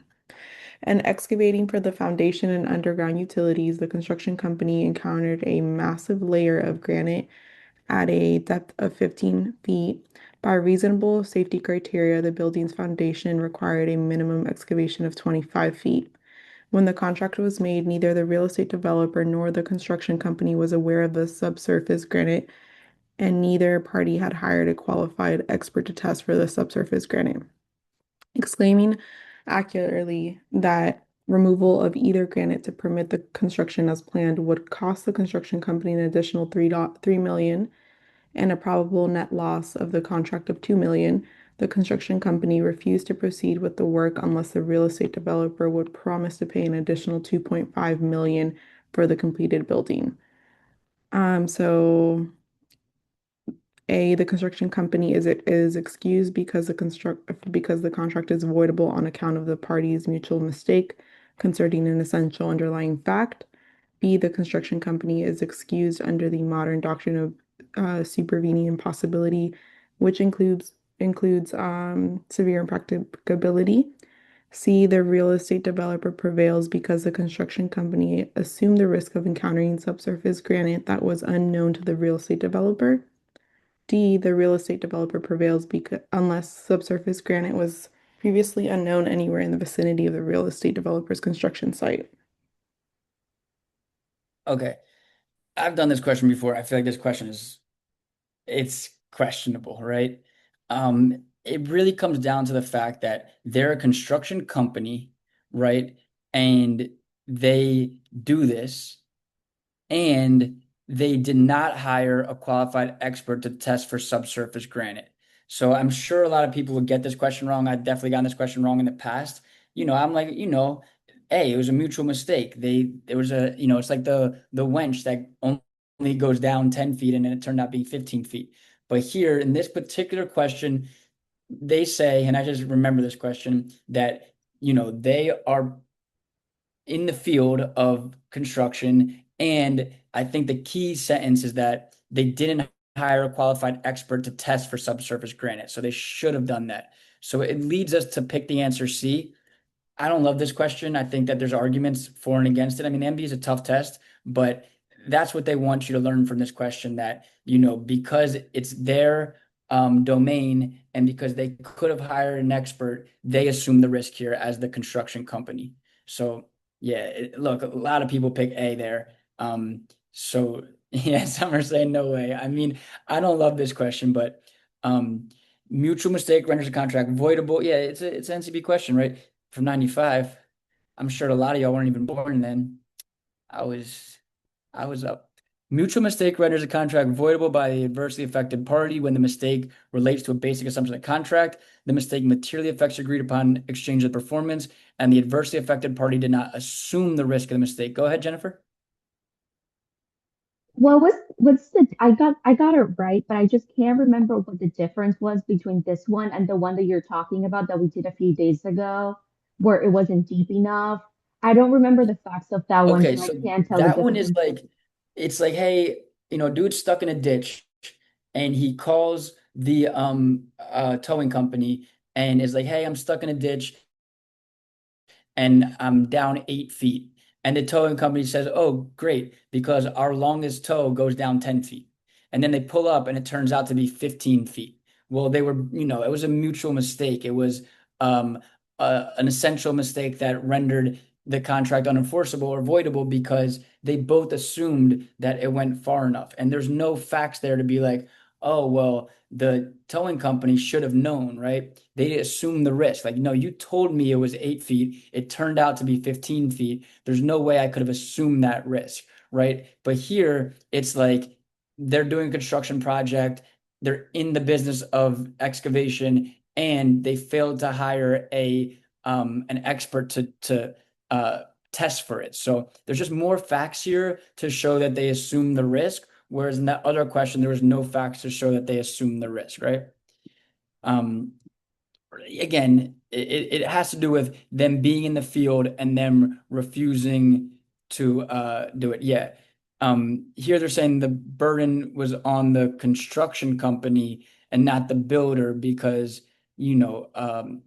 builders build on top and the construction company is excavating. So they're in the in the field of excavation. Really, really tough question, but let's take a key takeaway from this if we can. That means if a construction company is hired for a project and fails to hire an expert to test for subsurface granite, and then they encounter subsurface granite during excavation, they are likely liable for any additional costs as they assumed the risk of encountering subsurface granite due to their experience in the field and decision not to hire the expert. I mean, again, I don't love that question. And like I said, in real life, I don't know if that would be the answer. It would really depend on like industry standard. Like, is it something known that these people are to hire experts and to consider that? I don't know enough about excavation. I mean, my uncle certainly does. He does construction law, but like, I don't know. There's some questions I'm telling you on the MBE that are just frustrating, but just remember, uh, try to, pick the right answers. She said you picked D. I mean, D had some merit too, right? Only if, but they said D A professional builder, the construction company should have been aware of the risk and so acted unreasonably by failing to hire a qualified expert to test for subsurface granite, right? D had merit too that said, but unless it was previously unknown anywhere in the vicinity of the real estate developer's construction site, right? Like that is a solid answer too, I'm telling you. So like I just don't really like this question, but don't get tied down to any one particular question that's, yeah, some are saying it's a little bit absolute. I mean, you got to remember that this test is written in a way to make sure that no one gets a perfect score. So there's got to be some questions that are a little bit subjective, unfortunately. I'm telling you, I believe this is one of them. All right, let's keep going. Let's do more questions. Okay, so if the mother and the son join as plaintiffs and sue the tutor for breach of contract, you should never sue the tutor for breach of contract. We are perfect individuals who never breach. How much of anything are they entitled to recover? A mother whose adult son was a law school graduate contracted with a tutor to give the son bar exam preparation course. So Thomas, you're saying for zoom in a little bit, you can actually zoom in on your own screen. There's a little magnifying glass at the bottom where you can control the zoom. Yeah. If my son passes the bar exam, the mother explained to the tutor, he has been promised a job with a law firm that'll pay $55,000 a year. The tutor agreed to do the work for $5,000, although the going rate was $6,000. Before the instruction was to begin and before any payment was made, the tutor repudiated the contract. Although the mother and the son could have reasonably employed for $6,000, an equally qualified instructor replaced the tutor, neither did so. The son failed the bar exam and the law firm refused to employ him. It can be shown that had the son received the tutor's instruction, he would have passed the bar exam. Again, I don't think that's possible to show, but whatever. If the mother and the son join as plaintiffs and sue the tutor for breach of contract, how much of anything are they entitled to recover? $1,000 because all their damages could have been avoided by employing another equally qualified instructor. $55,000 because damages of that amount were within the contemplation of the parties at the time they were contracted. Nominal damages only because the mother was not injured by the breach and the tutor made no promise to the son. Nothing because neither the mother nor the son took steps to avoid the consequences of the tutor's breach. So here you definitely have a duty to mitigate, right? They could have employed for $6,000. Now, between A and D, right, like nothing or the difference, it's going to be the difference because if you have an opportunity to mitigate, but you don't mitigate, that doesn't preclude you from any recovery. It just precludes you from the recovery that you could have mitigated. So here, if they had mitigated, they would have only incurred $1,000 of damages, which makes that the strongest answer. D is not going to be true because just because you failed to mitigate doesn't preclude you from any recovery. It just precludes you from the amount of losses you could have mitigated. So I prefer A over D here, even though a good amount of y'all chose D. D's not going to be correct here because you could still, recover that amount. It's not going to be like just because you failed to mitigate doesn't mean you can't recover anything. It just means you can't recover what you could have mitigated, right? So the non-breaching party cannot recover damages for losses that could have been mitigated through reasonable efforts. So I'll kind of recite that. So if a person hires a tutor for the bar and let's say for 5,000 and the tutor repudiates and the facts show that the person could have hired another tutor for 6,000 but chose not to and incurred what they call 50,000. I remember I told you I was 180,000 or something and incurred $50,000 of damages.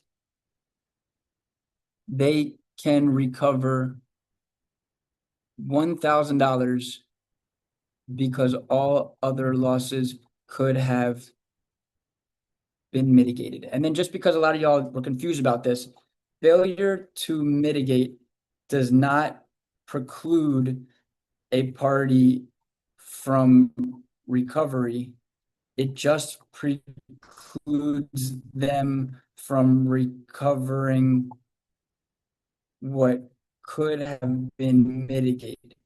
So here they can recover $1,000, not $0 because they failed to mitigate. Because even with mitigation, they would still have incurred $1,000 of losses, right? So think about mitigation. Like you have a duty to mitigate and you can't recover what you didn't mitigate. But just because you didn't mitigate doesn't mean you can't recover at all. You can still recover, what you would have lost even if you had mitigated. All right, let's try some more, Ashley. Go for try to get through as many as we can in the next 15 minutes. Okay. If the neighbor sues a rancher for breach of contract, will the neighbor be likely to prevail? A wealthy rancher was drinking at a local bar. The rancher's neighbor walked into the bar unaware of the rancher's intoxication. On several previous occasions, the neighbor had tried to persuade the rancher to sell his vintage muscle car, but the rancher had refused. Upon seeing the rancher, the neighbor said, "Hey, did you change your mind about selling me that vintage muscle car? I'll increase my offer to 15,000." The rancher was annoyed and decided to play a joke on the neighbor. The rancher had no intention of selling his car, but said, "Fine, I will sell you the car." The rancher then grabbed the napkin and wrote, "You finally bugged me enough. I will sell you my vintage muscle car for $15,000. The rancher signed the napkin and handed it to the neighbor. The neighbor happily walked away, believing they had formed a binding contract. The following day, the neighbor approached the rancher to consummate the sale. The rancher refused to part with the car, claiming that he was intoxicated and merely joking when he wrote the note on the napkin. I don't like this question either. If the neighbor sues the rancher for breach of contract, will the neighbor be likely to prevail? No, because the rancher was joking when he wrote the note, so there was no meeting of the minds. No, because the rancher wrote the note while intoxicated, which renders the contract voidable. Yes, because the rancher's oral statement and written note were objective manifestations of intent to enter into a contract. And yes, because the written note stops the rancher from asserting any defense based on incapacity to contract.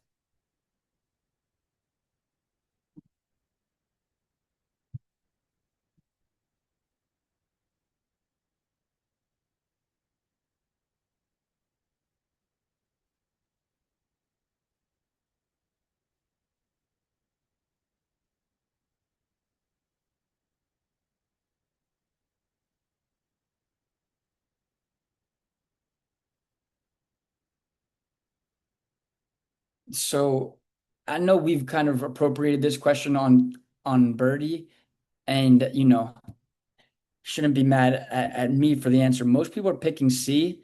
I think from my memory, C is the correct answer here, right? That there was objective manifestations.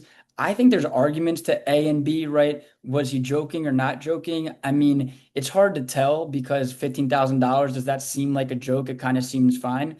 And then the other part about the intoxication rendering it voidable, I think there's a valid argument to that. He's at the bar, but it does say he was unaware of the rancher's intoxication. So that makes it like, oh, if you didn't know about their intoxication, then it's not voidable. So I think the correct answer here is C.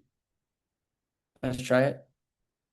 Yeah, and again, I don't love this question. I did this question on Birdie or similar, an appropriate question on Birdie, and I said the same thing. I was like, I like B here, honestly, and they liked A, but the answer is C because, um, contract formation requires mutual assent, which occurs when both parties objectively convey their assent to enter a binding contract. The resulting contract cannot be rescinded due to one party's secret intent not to be bound. So, we'll do a takeaway from this one, which is just like some are saying, I think it's less about price and more about the quoted language that objectively doesn't indicate a joke. That's what the Birdie one taught me. Yeah. So whether a contract is enforceable depends on the objectivity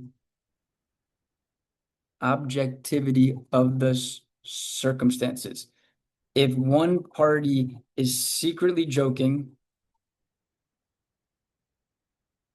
or is secretly intoxicated, the contract is still valid if the other party had no reason to know that the offer was a joke or that they were intoxicated.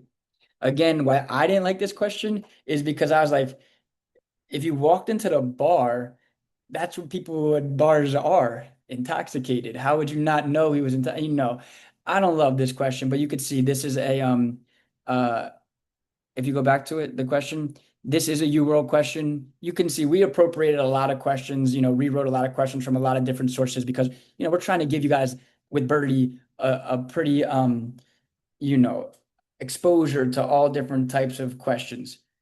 I don't love this question. Go ahead, Thomas. What's your point here? I know we're pressed for time, so I'll be quick here. So when I got, this is one of the few questions I got right, but when I was going through the contracts and I was doing this Jason Sung method of understanding the rationale behind the law on that, the reason why I got this right is because the contracts that are formed, the basis of that is trying to facilitate contracts. So in certain circumstances, they're going to say, okay, in order to keep the field flowing smoothly, we're going to look at the objective intent of both parties here rather than just avoidable issue that comes up. It would drastically increase the amount of litigation if anyone could just say, well, I was intoxicated and he didn't know that, but I was, so the contract should be off. Fact. Contracts are meant to That's be I agree formed, with that. followed, and carried through with. That's really great logic there. That, yeah, if we just allowed for people to claim they were intoxicated or claim they were joking, then it would lead to, tons of litigation and tons of, let's say, nefarious activity where anytime someone, I bet on the Eagle. I didn't. I should have. I mean, I don't know. I'm kind of, they're not doing so good. But let's say I bet on the Eagles today and they lost. And then I called my bookie up and I was like, hey, I was drunk when I made that bet. Like, take it back. I mean, then every bet that was ever made in history would be rescindable. So I agree with what you're saying that, like, it's in the best interest of public policy to enforce contracts based on the objective understanding. I think that's a really good way of looking at it. All right, let's keep going, Ash. All right. Shit. So, as between the store owner and the collector, which of the following is an accurate statement? The owner of a sports memorabilia store mailed a letter to a local collector offering to purchase a specific signed baseball from the collector for $500. The store owner placed no conditions on acceptance of the offer. The baseball was signed by the collector's favorite player, so she immediately mailed the store owner a letter rejecting his offer.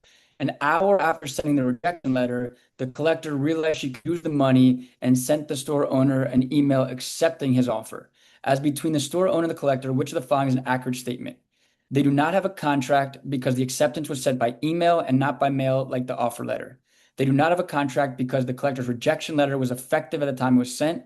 They have a contract because the collector's subsequent acceptance effectively revoked her rejection of the offer. They have a contract because the store owner received the emailed acceptance before he received the rejection letter. So this one's kind of testing what we saw on the last one, right? Now you have an offer.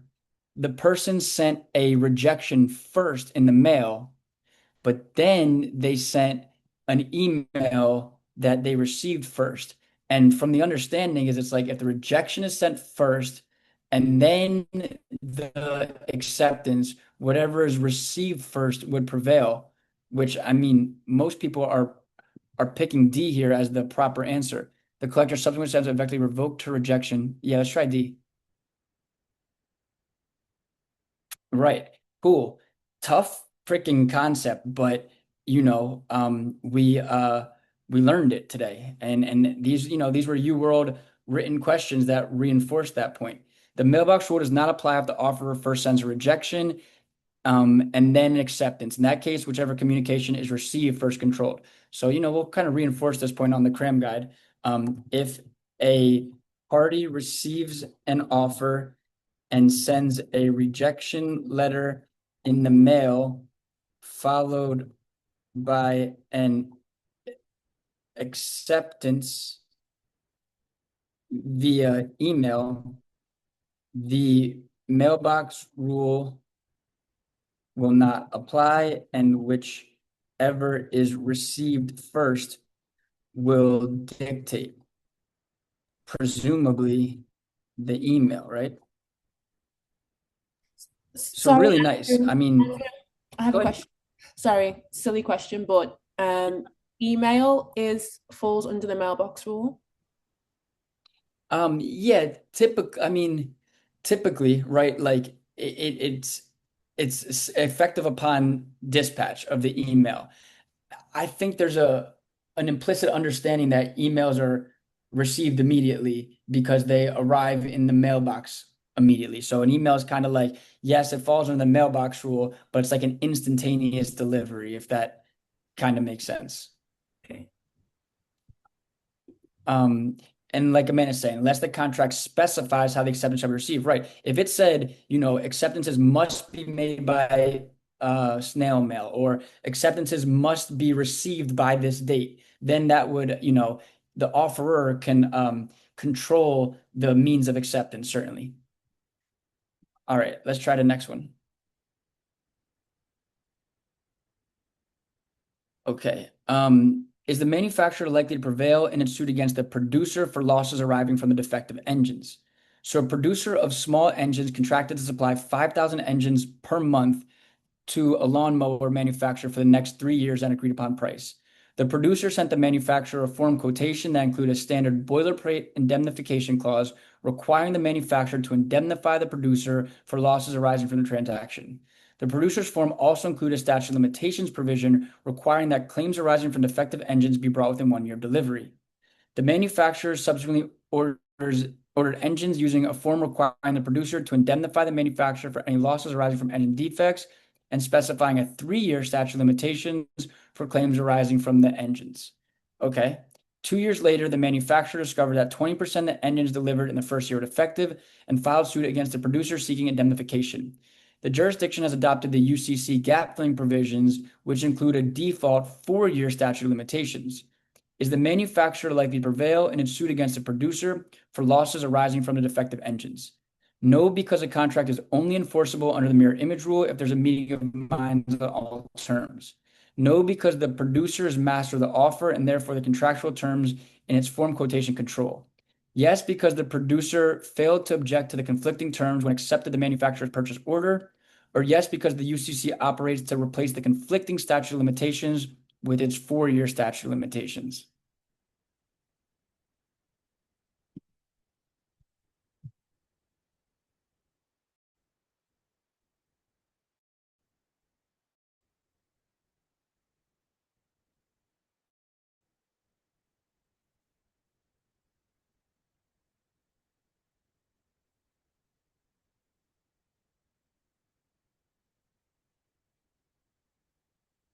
This one's tough, but I mean, it seems that there were conflicting terms, right? They're merchants, it's a producer, it's a manufacturer. The producer had the 1 year, the manufacturer in the acceptance had 3 years. So if they're going to conflict with each other, I think we would use knockout rule and UCC gap fillers, right? Where C says the producer, a lot of people pick C, it said it failed to object to the conflicting terms. I mean, it did object. It used its form, which had a different SOL clause. So they were conflicting terms. I think D is probably the best answer here, that when we have conflicting terms, we're going to knock them out. Let's see. Yeah, I mean, if you scroll down, I think this is definitely a URL question, but in contracts between merchants, revised conflicting terms in the offer and acceptance are canceled out under the knockout rule and replaced with UCC gap filler provisions. So if we go to the cram guide, if a merchant has a SOL clause of 3 years in an offer and another merchant, well, let's make sure we do under the UCC. Under the UCC, if a merchant has an SOL clause of 3 years in an offer and another merchant accepts but includes an SOL clause of 3 years. So the first one was 1 year. And the UCC gap fillers dictate a 4-year SOL clause. The conflicting terms will be knocked out, and the 4-year UCC gap filling clause will apply. Right? That's kind of how the knockout rule would be. All All right, yeah, let's do some more. I think this is fun. More fun than watching the Eagles lose to the Raiders. Okay. On June 29th, if the teacher sues a school district for breach of contract, what's your most likely recovery? On June 15th, the teacher accepted a contract for a 1-year position teaching math at a public high school at a salary of $50,000 starting in September. On June 22nd, the school district informed the teacher that due to a change in its planned math curriculum, the high school no longer need a full-time math teacher. The school district offered instead to employ the teacher as a part-time academic counselor at a salary of $20,000 starting in September. The teacher refused the school district's offer. So right away, that's not comparable, right? You got to look at that. You're a math teacher. They want you to be a counselor. You have no duty to accept that. On June 29th, the teacher was offered a 1-year position to teach math at a nearby private academy for $47,000 starting in September. Okay, that's comparable, right? Math, right? So that you have to take, and if you don't take it, you can only get the difference. The teacher, however, decided to spend the year completing work on a graduate degree in mathematics and declined the academy's offer. You're only going to be able to get the $3,000 here because there wasn't another offer that was comparable and you had a duty to mitigate, and whether you took it or you didn't take it, you can only get the difference. Now, the academic counselor one, you did not have to take, but if you did take it, you could only get the difference because you can't be unjustly enriched. But if you didn't take it, you can get the complete amount. But here, there was a comparable offer. Yeah, I like what you're saying, Ashley, $3,000 because that's the only losses that could have been avoided because you had another comparable offer. So the educational objective is following an employer's breach of employment contract, the employee is expected to make reasonable efforts to mitigate losses by securing comparable employment. Failure to do so results in reduced recovery from the employer, the losses that could have been avoided by accepting comparable employment. So if we go to the cram guide here, we'll say if an employer contracts with a math teacher for $50,000 and then breaches the contract, and there is a comparable job as a math teacher available for $47,000, the teacher may recover $3,000 in damages regardless if she takes the new position or not, because she could have avoided those losses by taking the comparable position. All right, let's try the next one.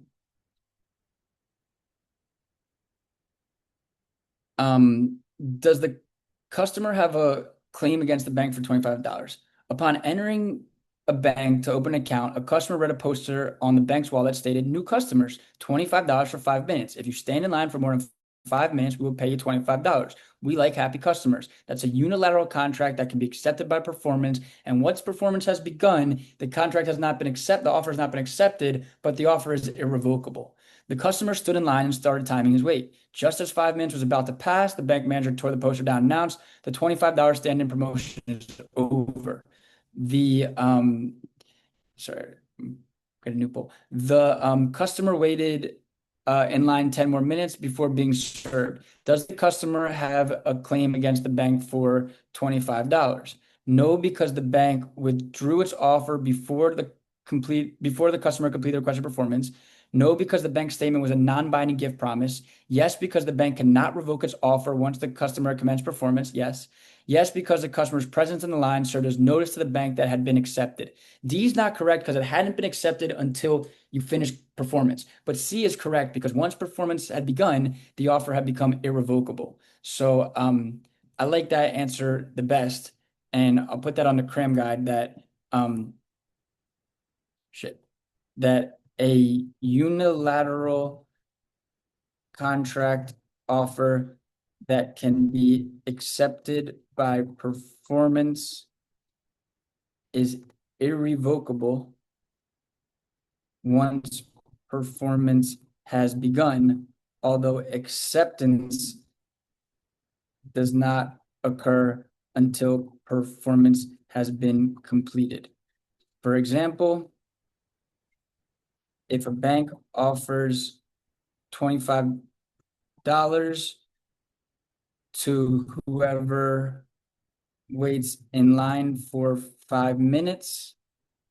Once a person starts waiting in line, the bank cannot rescind the offer as it has become irrevocable.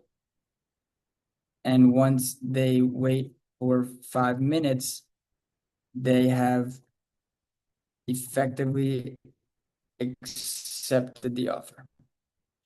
All right, let's try the next one. That's a good one to learn, right? Like it's irrevocable once performance has begun. And that was a good NCB question. Okay.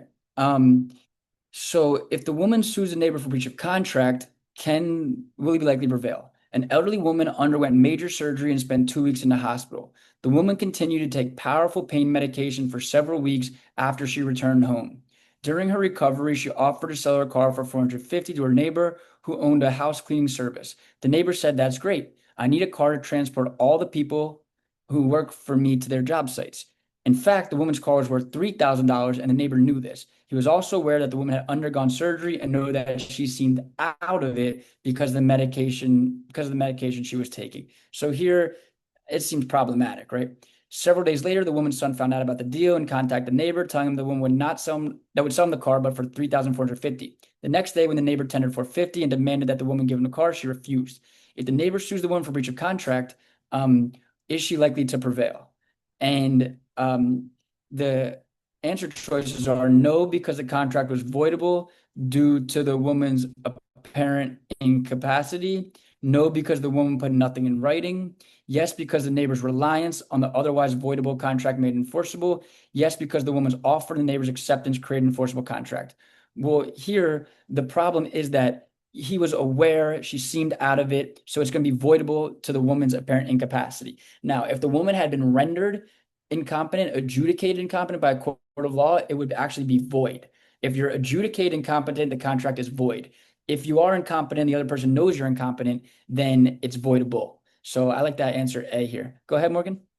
Yeah, if the person did not know, if the facts were changed and the person did not know that the other person was incompetent or incapacitated, would that change the answer?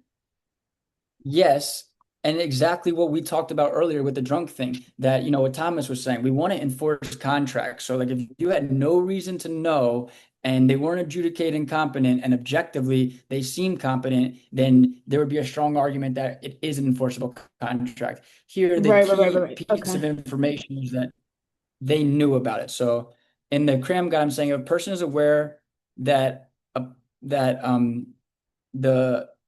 a seller is out of it and incompetent,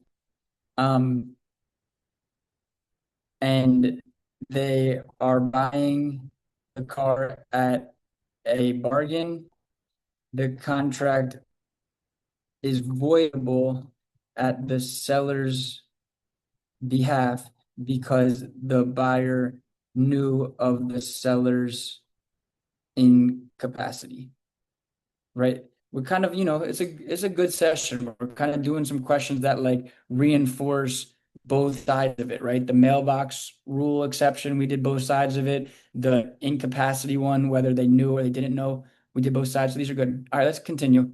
I feel like we can finish what we started. Okay, so yeah, let's try the next question. Okay. Will the homeowner likely succeed in action against the insurance company to recover for the loss? An insurance company issued an insurance policy to a homeowner. The policy failed to contain certain coverage terms required by state insurance statute. When the homeowner suffered loss due to a theft that was within the policy's terms, the insurance company refused to pay, claiming that the policy was unenforceable because it violated the statute. Here's problematic, right? The insurance company is the one that failed to include the language. And now the insurance company is trying to say there's no contract because it was unenforceable. That's going to be problematic. No, because the insurance policy is not a divisible contract. No, because the insurance policy violated the statute. Yes, because the homeowner belongs to the class of persons intended to be protected by the statute. Yes, because the insurance policy will be strictly construed against the insurance company as the drafter.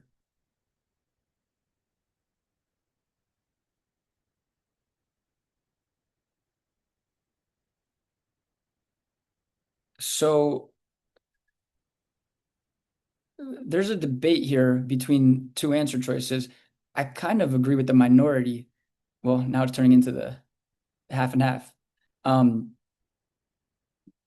right, let's look at this and let's kind of talk this one through. So C or D, right? We're gonna be like the insurance company's not gonna be able to get out of it. Now, is it because it'll be strictly construed against them as the drafter? I think there's merit to that if there's a conflict and it's like you thought this, you thought that, but you drafted it and you knew what they thought, then I think D would be the right answer.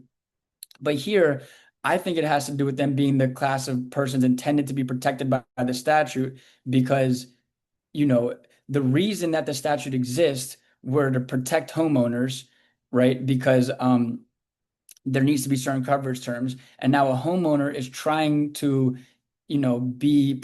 seek refuge in the agreement. And because they were part of the protected class, I think that they're actually going to be able to recover. I don't think it's going to be because of the strict construence. I think C is the better answer. Let's see. Yeah, really tough question. Look, 1% more pick D than C. But D is incorrect because they're generally construed against the drafter. The rule only matters when there's a dispute involving the interpretation of ambiguous contract language. See, there wasn't a dispute about a particular term. It's actually what's saying here that an exception to a rule that violates the law is enforceable when the contract violates the law designed to protect the party seeking to enforce the contract. The contract is enforceable to avoid frustrating the public policy behind this truth. So a contract violates a law that was designed to protect the party seeking to enforce the contract. The contract can be enforced to avoid frustrating the public policy behind the statute. So let's say if an insurance company and a homeowner agree to a policy, but the policy fails to include statutory language designed to protect the homeowner, public policy will allow the homeowner to enforce the policy because they were the protected class. And then say, contracts are typically construed against the drafter, but this rule only applies when there is a conflict about terms or language in the contract, not when the contract violates a statute. Tough question. I know we're kind of moving quickly and that one may give people pause, but the reason why a lot of y'all pick D is because you just know that rule of law. Like, yeah, contracts are generally construed against the drafter, but remember, that's when there is an ambiguity to terms, not when it's talking about general enforcement of the contract. All right, Ashley, let's finish strong here, right? We're doing good. Y'all are really doing amazing. Okay. Which of the following statements concerning the exchange is accurate? On May 1st, an uncle mailed a letter to his adult nephew that stated, "I'm thinking of selling my pickup truck, which you have seen and ridden in. I would consider taking $7,000 for it." On May 3rd, the nephew mailed the following response: "I will buy your pickup for $7,000 cash." So the first statement, is that an offer? I'm thinking of it. I would consider. I don't think that's an offer. I think that's an invitation to deal. The May 3rd, "I will buy your pickup for $7,000 in cash" is an offer. The uncle received this letter on May 5th, and on May 6th, mailed a note that stated, "It's a deal." Boom, mailbox rule, we have a contract on May 6th.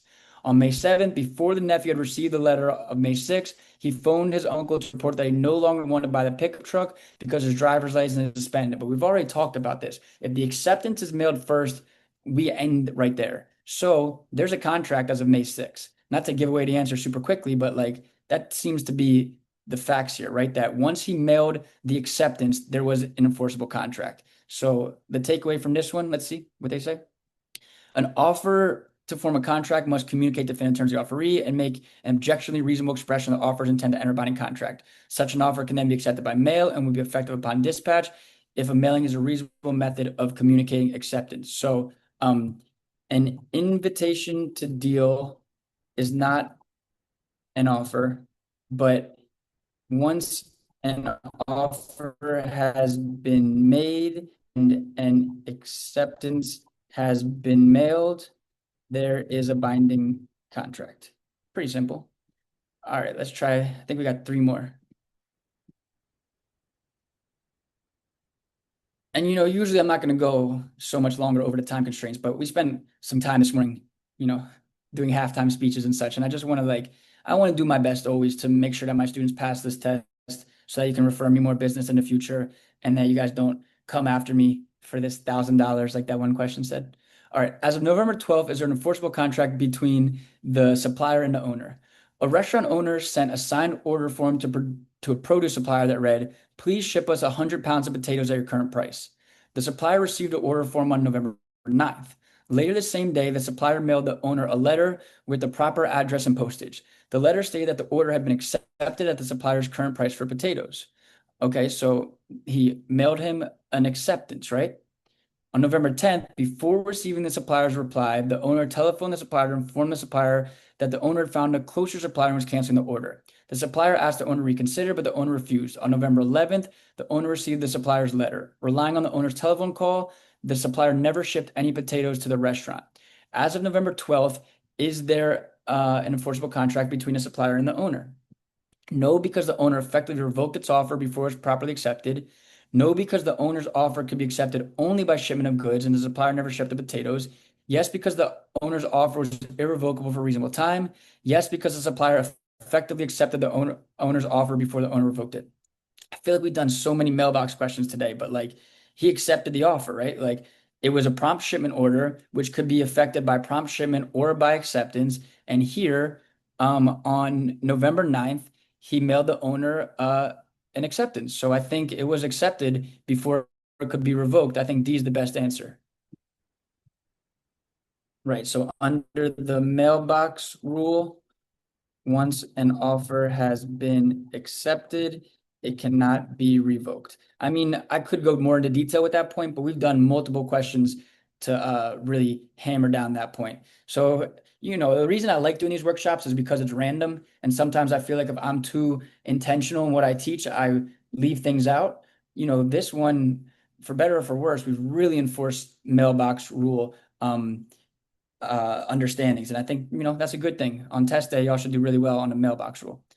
All right, let's finish the job. So if the painter immediately terminates the contract without paying the 3rd unit, what is the painter entitled to recover from the manager?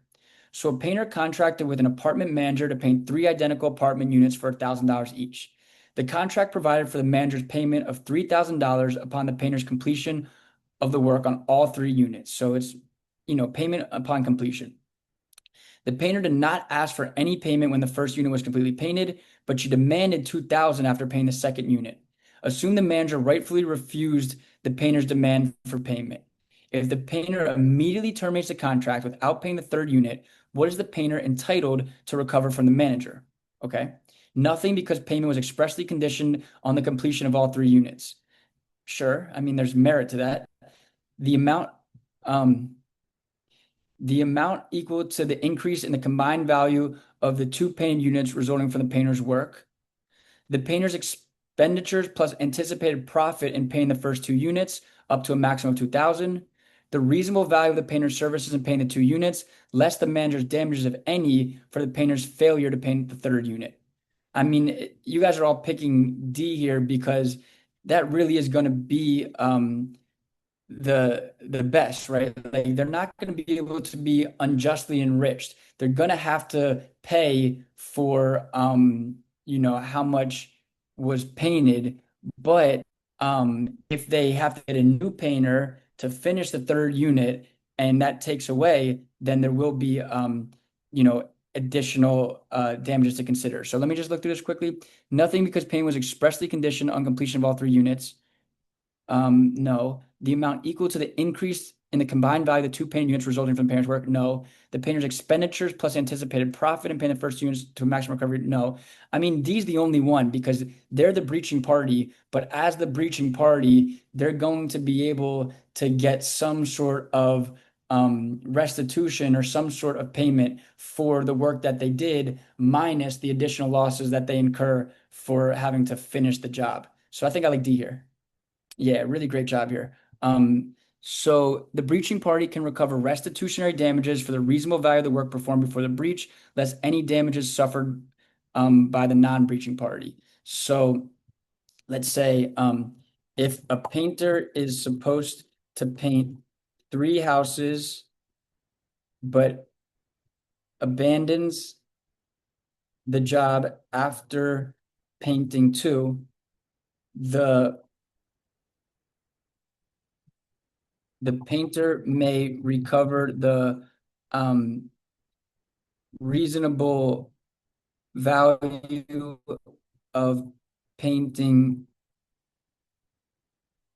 2 houses in restitution minus any additional cost the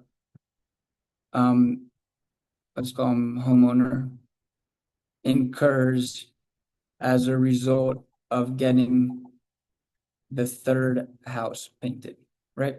So that's typically going to be the formula for a breaching party to recover. They can recover the reasonable value of their work, but minus any additional losses. Now, if in this situation, the party was able to paint the 3rd house for, can you go back to the question real quick?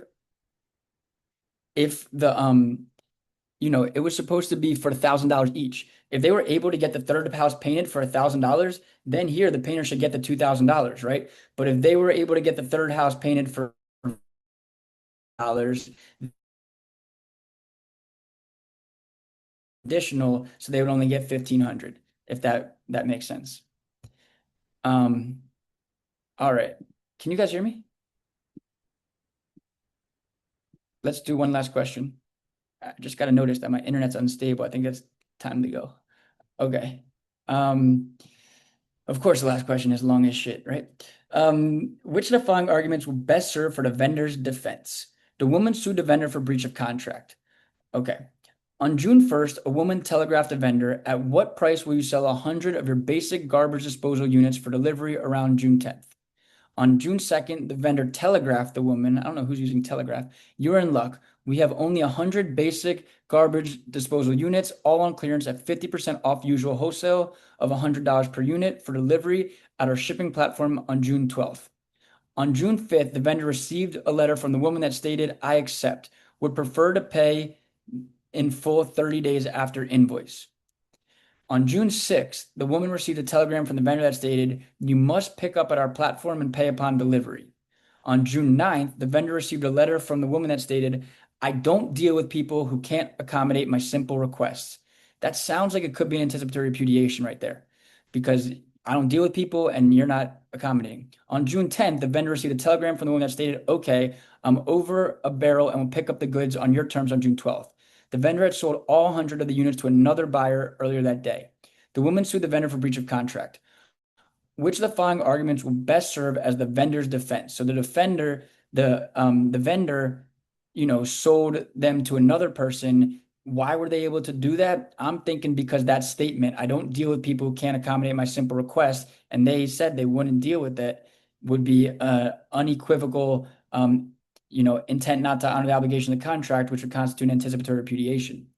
So the vendor's telegraph on June 2nd was merely a price quotation, not an offer. I mean, I don't think so. It seems to be like an offer. We have them at this price, like la-di-da. It seems like an offer. The woman's letter on June 5th was non-acceptance because it varied from the terms of the vendor's initial telegraph. Well, again, here we're under the UCC, so the additional term wouldn't make it, it's not a mirror image test. There's still a contract. It's just a question of whether the additional term will be included or not, right? The woman's letter on June 9th was an unequivocal refusal that excused the vendor, even if the parties had previously formed a contract. I like that. We can argue that I don't deal with people who can't accommodate my simple request as an anticipatory repudiation, which would give them the allowance to go sell it to someone else. The woman's use of mail in response to the vendor's initial telegraph was an ineffective method of acceptance. And we've kind of talked about that. You can accept by any reasonable means. And I feel like mail is pretty reasonable if we're using telegraphs. Like mail is even better than telegraph. So I think C is going to be the best answer here, that we would say that, I don't deal with people who can't accommodate my simple request, is clear and unequivocal. And once the party anticipatorily repudiates, the non-repudiating party may treat the repudiation as a breach or ignore it and demand performance. So additionally, any performance owed by the non-repudiating party is excused. And then goes, you have a question? Yeah, I have a question just about the consideration part. So anything like that is because I would have maybe said that wasn't a contract. So I just want to know what he said, that you're in luck part. Well, you're saying it wasn't an offer. Yeah, sorry, wasn't. Okay. Well, he said, at what price will you sell 100 of your units? And then they said on June 2nd, you're in luck. We have only 100 basic units, all on clearance for delivery at our shipping platform on June 12th. And then that really was super specific. Like, you're in luck. I will sell it at this price, this amount, this clearance, this price. So, like, even if it was, quote unquote, an invitation to deal, because it's so specific in the terms, and it can be, reasonably construed as an offer that can be accepted, it is going to constitute an acceptance, right? You're in luck. Like, you asked what I would sell it for, and here's the price I would sell it for at this price with this discount, etc. And then the person said, I accept. So it really did create an offer and acceptance in those terms, right? So A says an offer must express definite terms and intent to be bound, thereby justifying acceptance by the offeree. Here, the vendor's June 2nd telegraph would probably be interpreted as an offer, not a price quotation, because its term definite, 100 units at 50% off, and it gave the woman the power to accept. So I think that's pretty helpful in understanding why that was an offer. And then if you go to the cram guide, Ashley, I'm just saying, if a party states that it will not honor the obligations of the contract, this will constitute an anticipatory repudiation, and the non-breaching party may sell the goods to another party in reliance on the repudiation.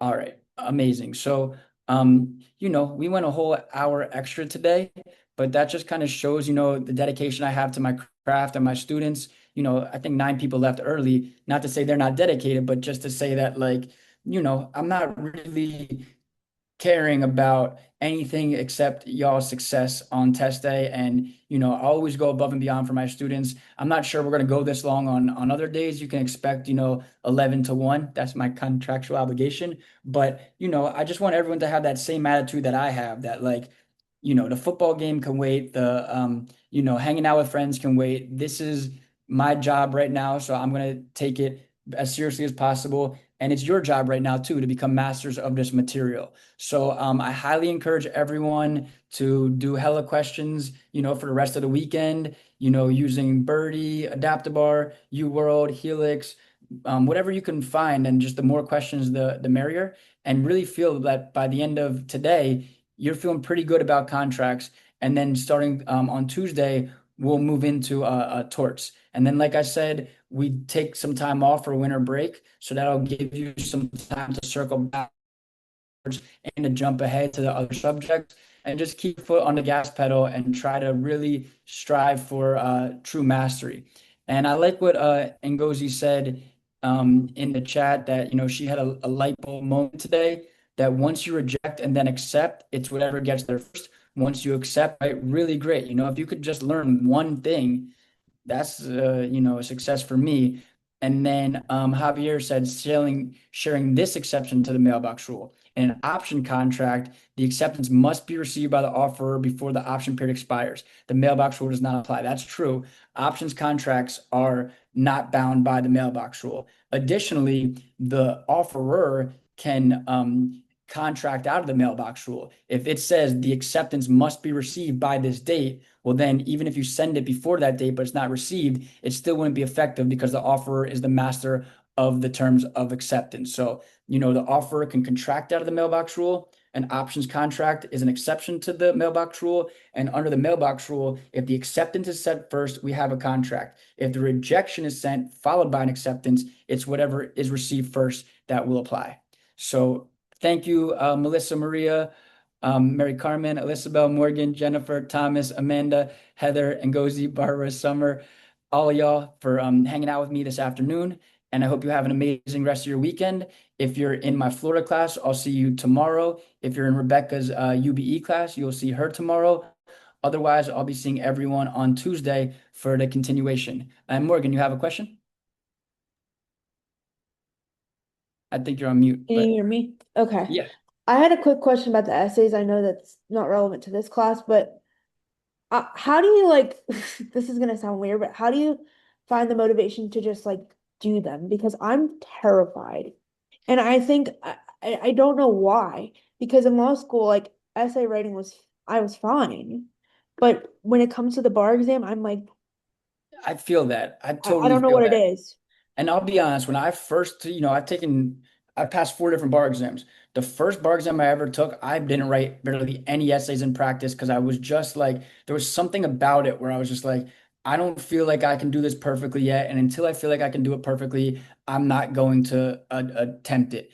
But that's just flawed reasoning, right? Like an LSAT thought. You're better off just ripping the band-aid off, jumping into the pool and trying to swim. And you'll find that, it's okay to write bad essays. It's okay to do an MBE practice test and get a horrible score because you have to start somewhere. And the sooner you start and kind of see where you are, then the quicker you'll be able to improve upon that. So, it's definitely a mental thing. It's definitely a personal thing. And, I just highly encourage you, you don't need the motivation. You don't need the encouragement. You just need to do it. Imagine you're under duress and you have no choice but to write the essay and then just go ahead and do it and, see where you stand. I guarantee you it's not going to be as bad as you think. And regardless, it'll be a good foundation for you to improve moving forward. So if I were you, today's Sunday, I would set a time, let's say 5 to 7 p.m., 2 hours to write 2 essays and just do your best. And trust me that like you're going to be thankful down the line because I always tell people, if you're an essay writer for a test and you've written 25 essays in practice, writing essay 26, 27, and 28 is going to be pretty easy. If you did what I did the first time and you're writing your first 3 essays on exam day, it's going to be a horrible experience because you're not going to be able to iron out the kinks and figure out where your deficiencies are until it's too late and you're doing it in real time. So look at it as Yeah, totally practice. It's just, that's kind yeah. of like what happened to me because I have accommodations and the last 2 times I took the Barbary didn't have the ability to like I used Barbary and they didn't have the ability to adjust the time. And so I ended up going into the exam without writing any essays, not due to any fault of my own, but just like the fact that I couldn't adjust the time and it would the timer would ring and then the essay would end. And I'm like, well, this doesn't make any sense. No, Like, give so yourself some grace. this is Try literally to the first do. time I'm doing this. Yeah, it'll work better. And Ngosi's having some examples of an instructor that has a method that she can email you. I've just sent Melissa it to sent, her. I've just sent it to Morgan. I'll send it to those other emails as well. It's just basically yeah, copying the model answers like over and over again. But she has 4 stages. But I'll share it with whoever's dropped the email in. yeah. And Melissa's saying she has 2 trusted friends who text me, quit being a little beach when I don't want to practice essays and it works like a charm. So maybe find someone who can do that to you, use words that motivate you. I mean, look, it is what it is. There's no perfect way to approach studying, but I think that, ripping the band-aid off and just doing the things you don't want to do are the best approach. I mean, typically the things you don't want to do are the things you need to be doing. So for you, I think writing the essays is definitely important. And don't be discouraged and don't be embarrassed. Just do your best and start somewhere, and then we'll try to improve upon it. But I would warn against saving it for later because, we got torts next week and then con law, Yeah. there's other subjects I'm gonna coming do up. You it don't want to today. fall behind. I just like Yeah. I need like 30 minutes to clear my head and then I'm gonna sit and I'm just gonna go. Right. And And we're proud of you. We're rooting for you. Just do your best. We're not judging anyone. If you say, hey, this is all I could do, I know it's a piece of shit. I'd still prefer that than to say you did nothing. I mean, in life, giving your best effort is usually the best approach. So, just take the pressure off of yourself. Just do the best you can. And, you have a lot of other people in the class too who are supporting you and are here to help and giving you some good advice. So I understand your concerns, Morgan, but I just encourage you to just do your best and know that we're here to help. Does anyone else have any other questions about anything? All right, amazing. We'll have a great rest of your Sunday. Um, I forgot to tell the class, I'll put an announcement, but we will open up a Zoom room from 4 to 7 where I'm just gonna put a clock that says 3-hour countdown, and I encourage y'all to come to that to either write your essays or to do MBE practice questions or just to simulate the test taking environment. So I'll put that notice on the Google Classrooms, and it's totally voluntary. There's not going to be any instruction that occurs. You could easily do it on your own, but sometimes it's good to just be in a room with other people who are, misery loves company, right? So if you see other people in the room doing the test, it might encourage you to get through it. So I'll open up that Zoom room. It'll be the same link and password at 4 o'clock. And yeah, I really appreciate everyone. Super grateful for all you hanging out with me and helping me get these answers right today. I'm going to go ahead and stop this recording.